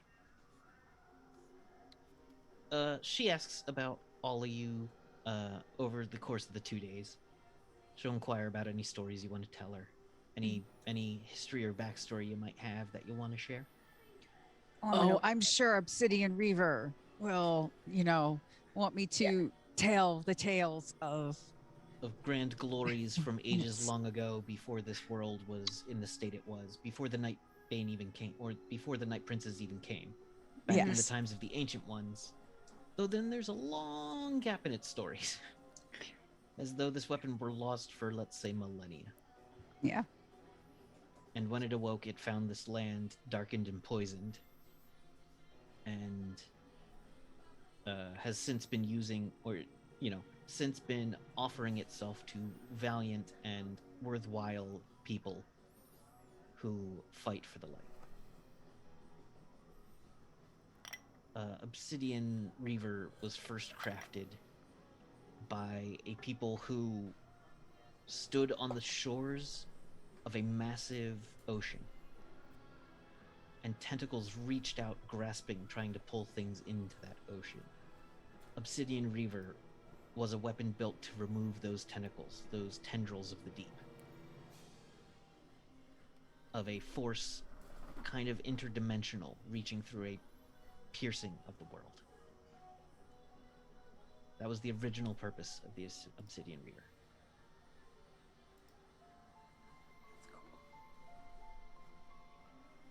But yeah, I yeah, probably she's- take the time to go through the box while Obsidian's chatting. She says, yeah, those boxes I've only seen one open once, and it was not good, but they never make sense until they're like, I think those are instructions for opening it, but it also might just be a prophecy. It's a mystery. It's a Well, I mean, puzzle. prophecies It's my only favorite. really work in reverse. So, like, I'm No. sure it'll make sense to somebody eventually.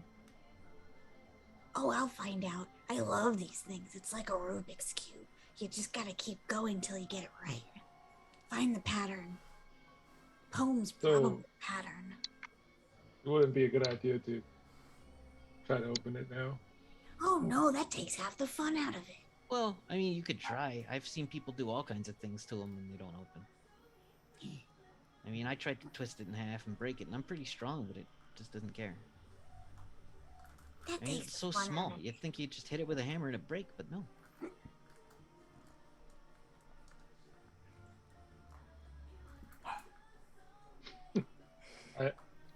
What do you do to it?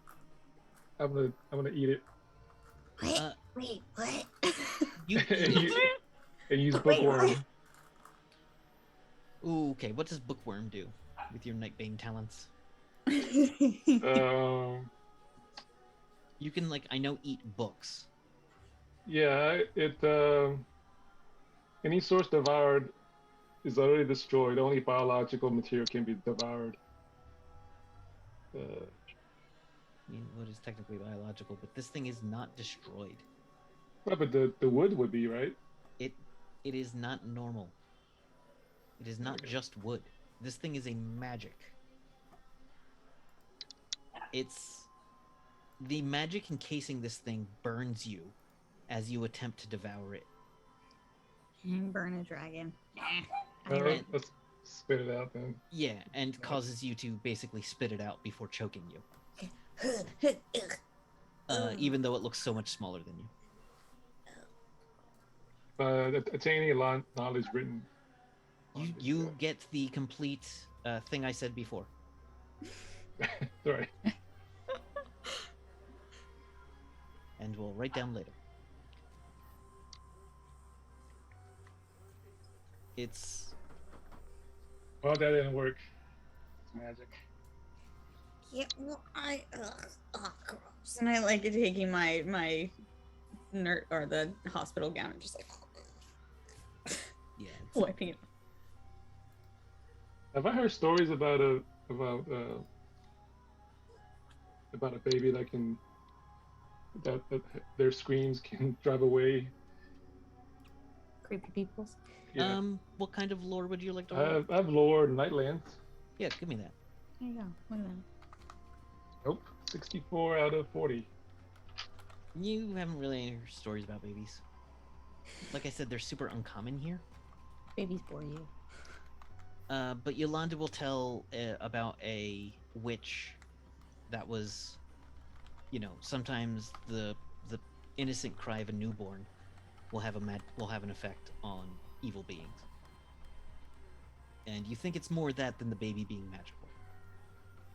You think any baby might be able to do that to drive off an evil spirit. But, you're not from a place that has many babies. Or you don't spend time in. Maybe you're all from Earth originally, but. Do we have any clue who the dwarven woman with the hammer was? She was clearly the witch sent by Moloch, the Grand Controller of New York. Okay. She was clearly some kind of empowered, kind of like a D&D warlock who's been, devoted themselves to a thing. She says, all right, the witch is a dwarven woman who is like this enchantress who makes items. And she's incredibly good at making items. I'd hate to meet the mirror of her.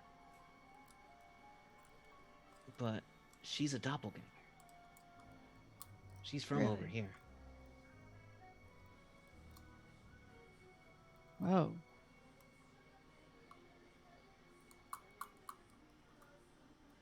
We like wipe off the box or something, like all them symbols and stuff. They seem pretty. I'm not magic or anything, but like, should we wipe them off?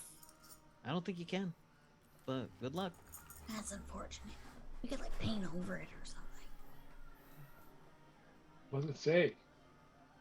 You know what the box says. I do. When you tasted the box, Oh. Mason, you did get that verse as well.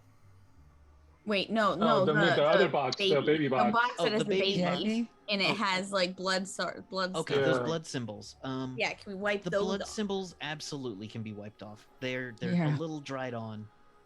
Cool. And it takes, a little scrubbing. But Full elbow grease. it looks to be some kind of like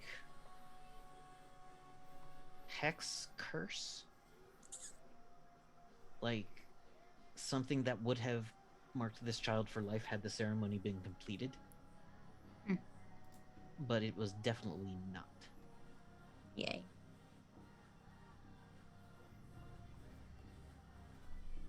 All right. So you come to the little area she's been bringing you. It takes another day or so of traveling. You come across a bunch of trappers, which are like, imagine if prairie dogs were, aggressive or like predators. And the size of wolves. Sure. So they dig holes and try to trap people in them. Your group has a pretty easy time once you get off the ground. Yeah.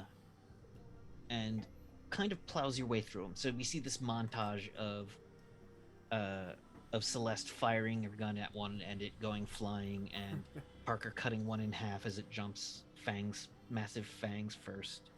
My And bowling ball style.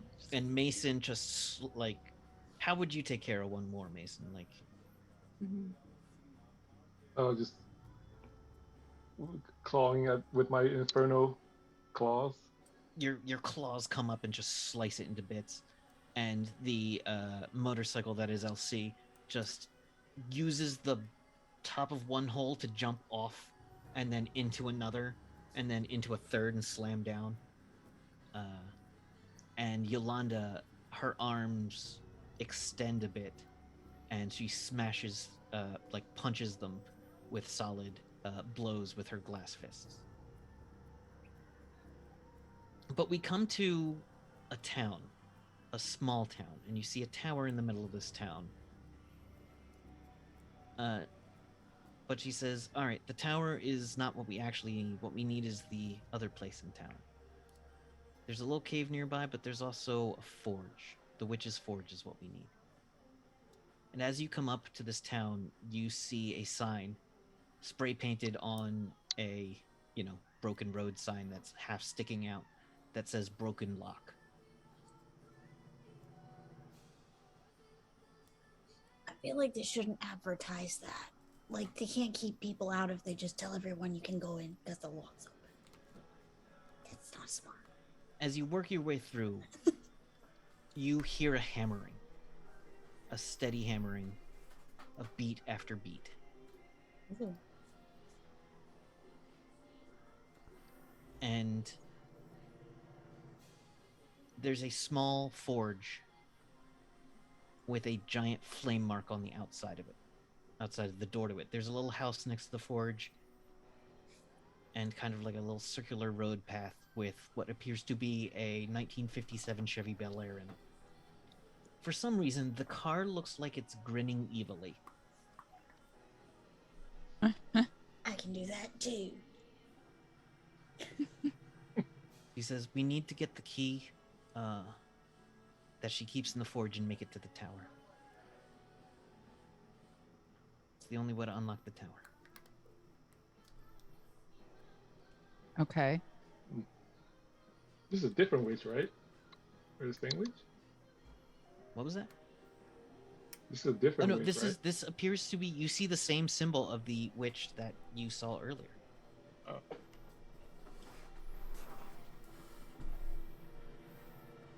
Hmm.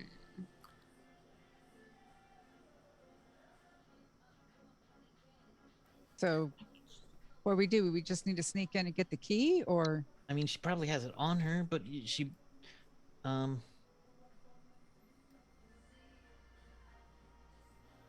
Yolanda pulls out a little mirror and like uses it like a tablet and just like, you can see none of you can see an immense output of PPE, but as she scries through, she's all right. She's taken off. She's wearing her work leathers. It looks like she's making something. Okay. But, looks like a sword of some kind. Looks a little bit like your sword.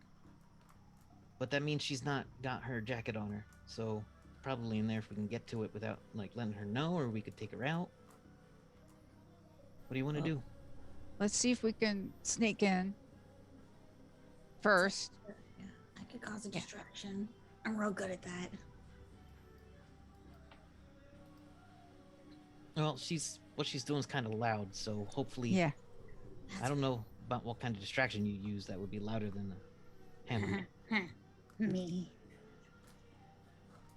No, let's see if we can sneak in. One of us can sneak in, and All right, who's sneakiest? Not me. Not me. I mean, my prowl is at 35. I don't. Probably be at 40. Yeah, mine's at 35. So. Huh. Unless you. yeah, mine's at 30 for some reason. Yeah. Oh, okay.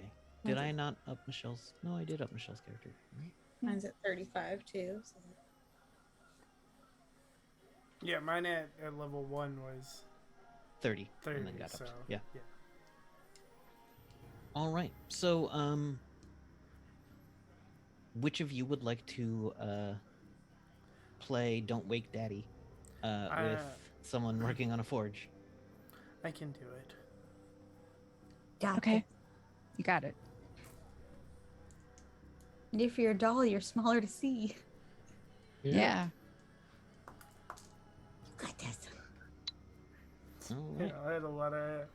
Well, everybody had a lot of confidence in me but I rolled a 78.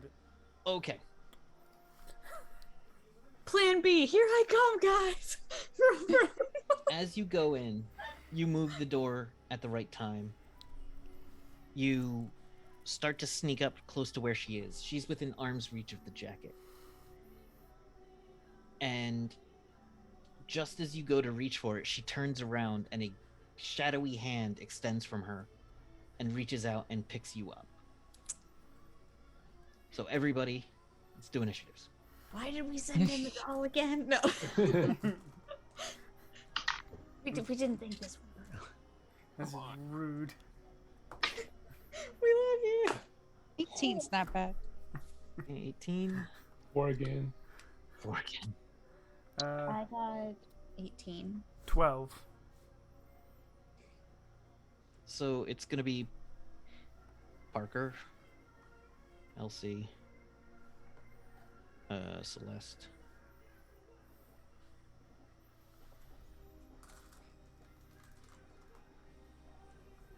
Inside this workshop, as you look around, you see a massive forge with a bellows set up and all the fires burning. And on the walls, you see a number of just weapons of different shapes and varieties. They seem all larger than the hammer she still has on her belt as she lifts you up and does this. Her symbol is on all of them. All right. Parker, what do? You see this happen. Go in. Mhm. Put him down. I've caught thieves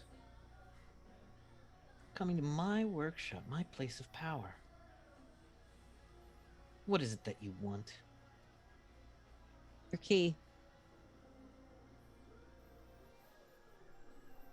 Why should I give it to you? What will you give me?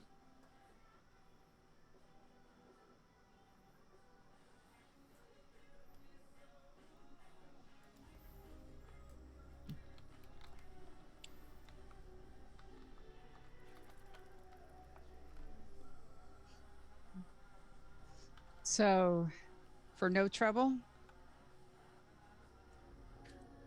in exchange for the key, And free passage through what the key opens, though good luck over on the other side. are you interested in a box? Celeste lowers and is back on the ground. There's still a shadowy hand, kind of like, but it is no longer like choking. He says, we can deal for that.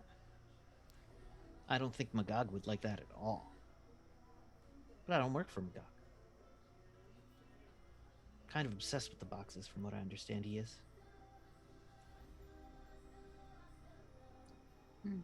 Well, then this is something that you get to keep from him then. And I have LC produce the box. The box. I got the box. I got a box. I got his box. And it's like, Put it down. It's a put real it down. box. Celeste is fully on the ground as well. She slowly reaches over to her jacket and pulls out just like the keyest of keys. Yes. The old-timey lock key. Skeleton Except this thing glows with power. Ooh. And she says the only other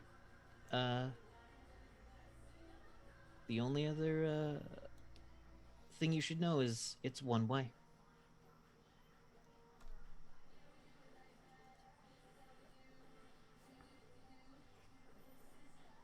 But once you get in, you're all gonna have to go.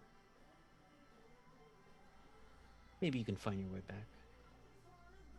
But not this way. Won't you lose the key? Oh, the key will stay behind.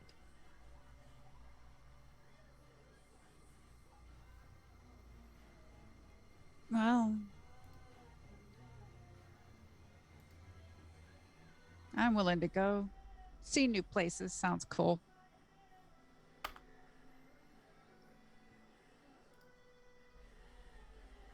mean, if any of you want to stay behind.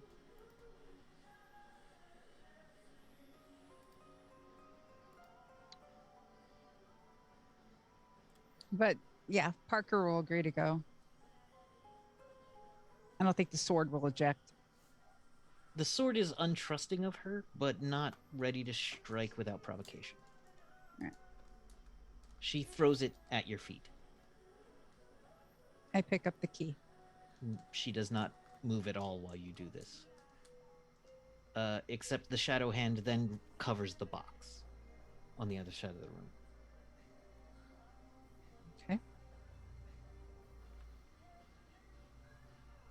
Well, we got the key, Londa. Yolanda's like, I don't want to be here for long. It says it's a one-way trip. You're fine with giving up the box? Okay. Well, I mean, you did. Well, she's not really in league with any of the Night Lords, so. Well, she's in league with the Night Lord of Night Lords, but, like, not the local. Okay. Yeah. Where is she? I'll tell you when we aren't in a room with her. She says, yes, I work for Moloch. Magog is one of his favorite toys. Which is strange to hear, because Magog rules basically Chicago.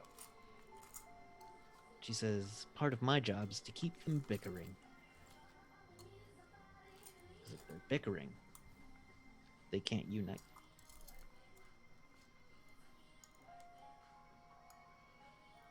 That's a good thing. Yes, I'm sure I've saved almost as many lives as I've cost. Maybe. I've stopped counting. I still don't like you. Oh, I don't care. I could grind you into a nice paste, reforge you, and then pour you as, I don't know, some jewelry. That's what I want to do. But I never thought about having kids before. I don't know if I can.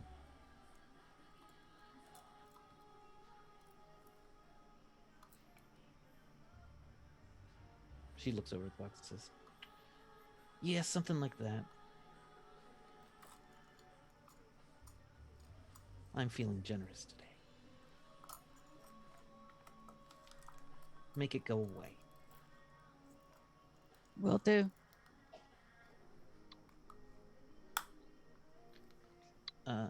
So with that, she still has like a shadow hand up that pulls the box to her as you all walk out of the workshop. Yolanda goes, oh boy, that could have gone bad.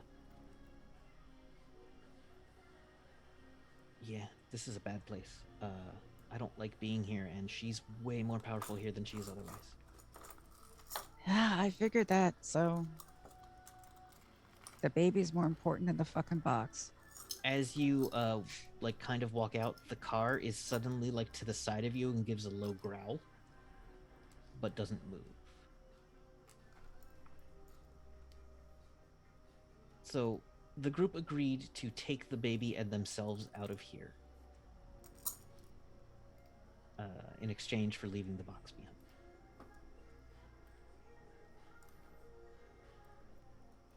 Okay. And it seems to be going as it was. Okay. The group of you head to a tower which isn't too far away. It's less than a mile. You see a little graveyard not too far from the tower. A little mausoleum that looks crumbled in on itself. And you open the tower and there's stairs downwards. Stairs that seem to go down forever. Until you come to the most basic room. It seems like 4 corners, a door and a staircase. And a hole in reality. As a thin sheet of blue light just stands in the middle of the room, perfectly still, as though caught in the midst of a waviness, just like frozen in time. The key glows here and resonates. Yolanda says, "Do you mind? I can get us a little closer if this works the way I think I was told it works." Sure. She takes the key and focuses. Do you all step through? I'm down for an adventure. Yeah. I ain't got nothing tying me to this world. As you all Does step, the sword object? the sword will see this child safe to its destination. Yes. And if there's good to be done there, then there is good to be done there. Okay. Yolanda puts the key up to the thing, and the key kind of takes a weird form as the key expands to unpause the rift. And as she pushes it through with one of her hands, the energy of it kind of glows through the glass in her arm and then starts like glowing through the cracks, and you can see she's in pain as she pushes through the rift and it opens. And one of her arms starts to crack more and get to the point where parts of it are starting to like chip off. And she finally pushes it open with both of her hands, suddenly looking like broken glass at this point. Not as bad as we see in the future. But with that, she pushes through this rift between worlds of incredible rarity. And you find yourselves walking out of a rift near a little town. Well, it's not a little town. It's a ways away from a city. You're suddenly standing on a highway. You see a sign that says Quebec, 2 miles. She says, "Well, that used to be where we're going. I mean, that's where we're going, but it used to be called that. Now it's called Old Bones."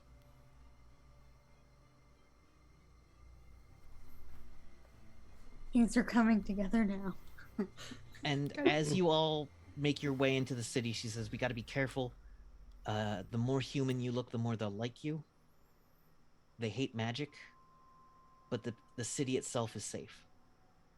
But if Do you they see like patrols of motors- people in skull masks or with maple leaf armor, avoid it." Do In they case I like get- motorcycles? Is that gonna scare anybody? They like normal motorcycles? I mean, if I don't show my face, I just look like a hunk of junk-ish. It's up to you. So, you've been here before. Yeah, I've traveled around a good bit. I'm kind of older than I look. Do you know where the baby goes? I'm gonna bring it to its mom. Okay. And with that, we see her walk into a bar called Nature's Spirits. There is a woman holding a baby. And Yolanda comes in and puts down the box, and the woman's just like crying and holding this one baby. And the babies are identical. And I think that's where we're gonna end. I wrote it down. I wrote it down. Yeah. Just which is which. Yeah, which is which.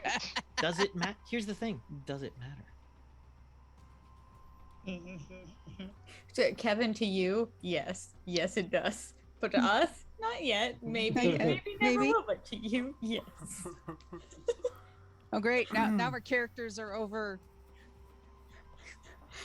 All And right. woman with glass arms. I mean that was Yeah. cool. But Yes. I've had this in my head for a while. oh my gosh. So this clearly is the twin sisters of Peppermint and Ivy. One of them is a doppelganger. But which one? Peppermint, you will never know. But But they for- both grew up to be healthy, so it's not Yeah. like Because, doppelgangers, when removed from the Nightlands, are people. Mhm. A lot of what makes a doppelganger act the way it does is that the Night Lords force it to.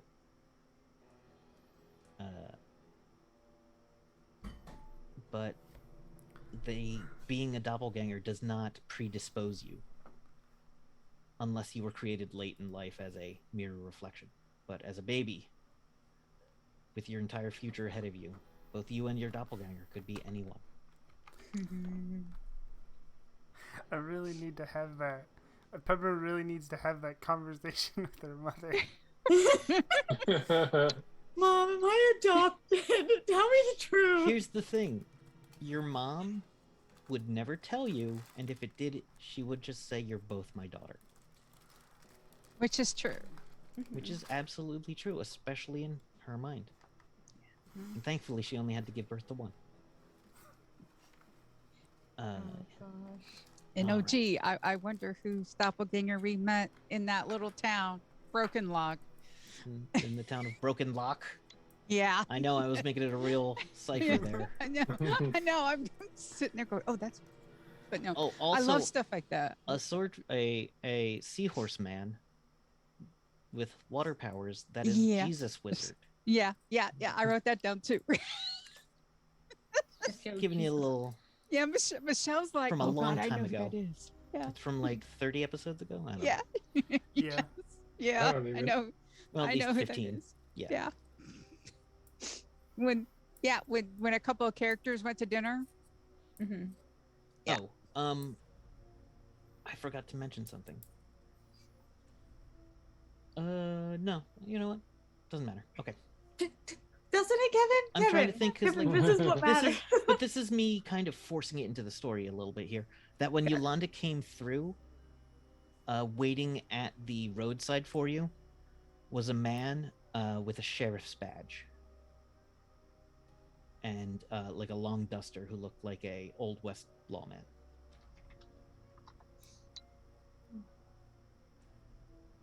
But he didn't say much to her, just checked on the baby, had a conversation with her, and left.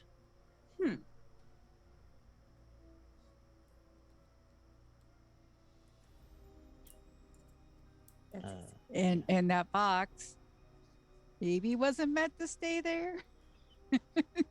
I mean, the way I look at it as a player, like those boxes are gonna find their way to the person they're supposed to find their way to anyway, so it doesn't matter Yeah. who the hell we give it to. Yeah. Doesn't it, though? Yeah. But our characters don't know that. Right. But who does that tie into that story all of a sudden? Do the Also boxes create fate? Or do the fates follow the boxes? Because we know who doppelganger that was. Because if you Um, had killed her, which was a possibility, would that have changed something? You don't know. You won't know now. It wouldn't have changed where the story currently is. It would have changed things in the future. Anyway, But the considering, established fiction is established. So yeah. But looking at her and the stuff, it was like, maybe we might, but it's not going to be easy. So we are wrapping up comparatively a little early because I've been running a little late recently. But I think my voice is starting to go. Oh no. Oh No, no. I'm just getting a little sore. I'll be fine.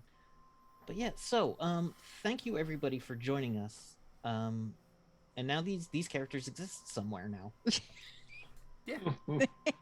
Apparently about, what was it, 25 years ago they were in Old Bones. Yeah. Who knows where they've gone from there? I Yeah. have a What kind feeling of where my havoc they character. wreaked. We probably stuck together.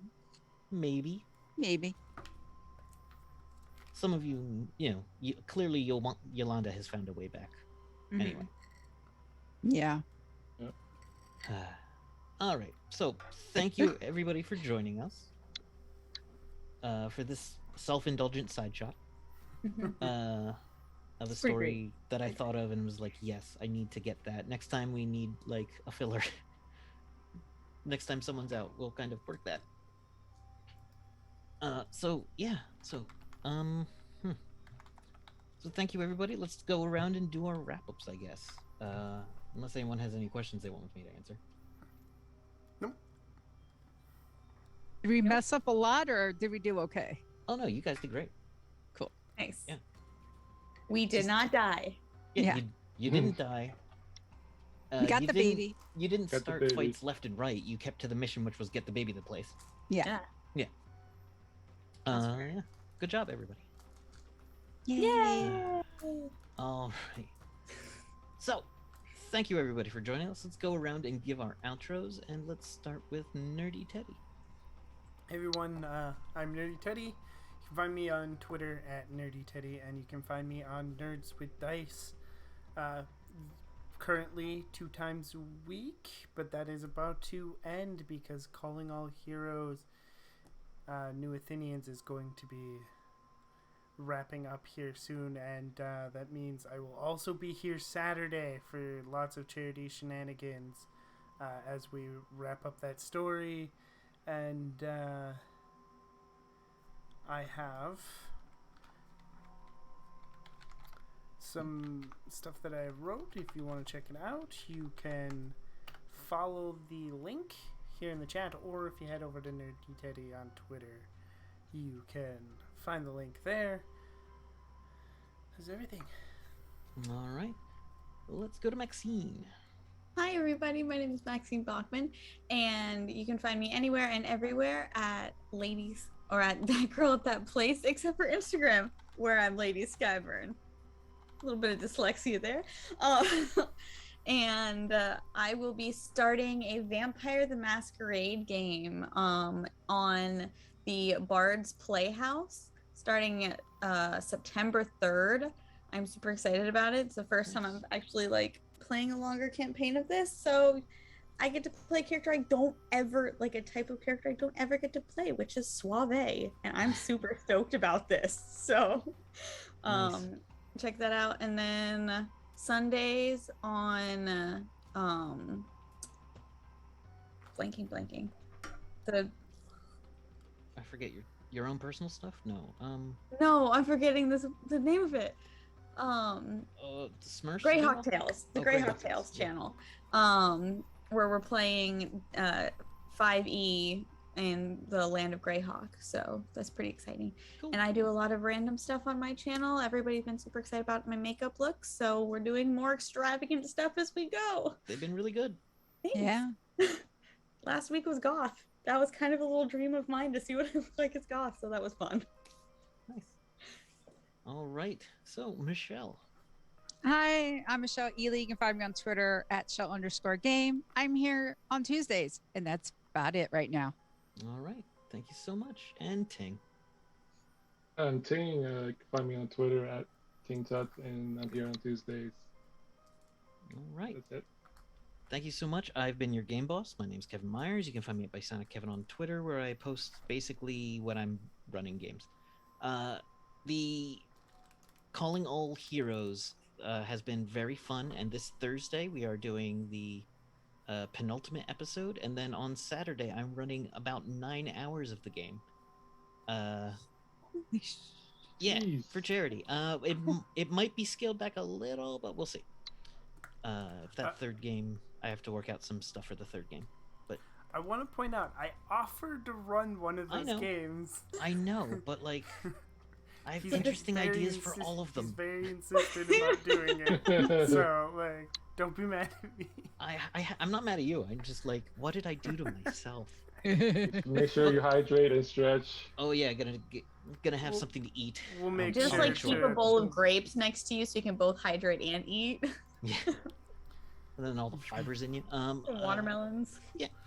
So please join us. We're going to be raising money for Fair Fight, the election. I was going to say election thoroughness. No, the voting rights group started by Stacey Abrams in Georgia. That's bigger than just Georgia, and elections are incredibly important, and the basis of democracy. So fighting to keep those as good as we can is very worthwhile in my heart. But yeah, I'll be there all day, or most of the day Saturday, running games with great players. I believe I've got Maddie. I've got one member from was it Goblins and Gays podcast. Yeah, the Goblins and Gays podcast, which is incredibly fun.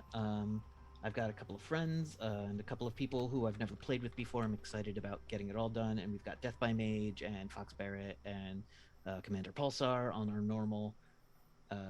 New Athenians game, which we will be doing the finale during that. All right, so. Oh, and you can find my wife's amazing knitwear patterns at lattesandllamas.com. We are on week 8, it appears, of the Geek Along sweater, which is just shaping up incredibly. All right, so do we have a raid? Yep, we'll be raiding Dice Priori. Nice, they're good people. Yes. And we'll see you next time. Bye, See you soon. everyone. Bye.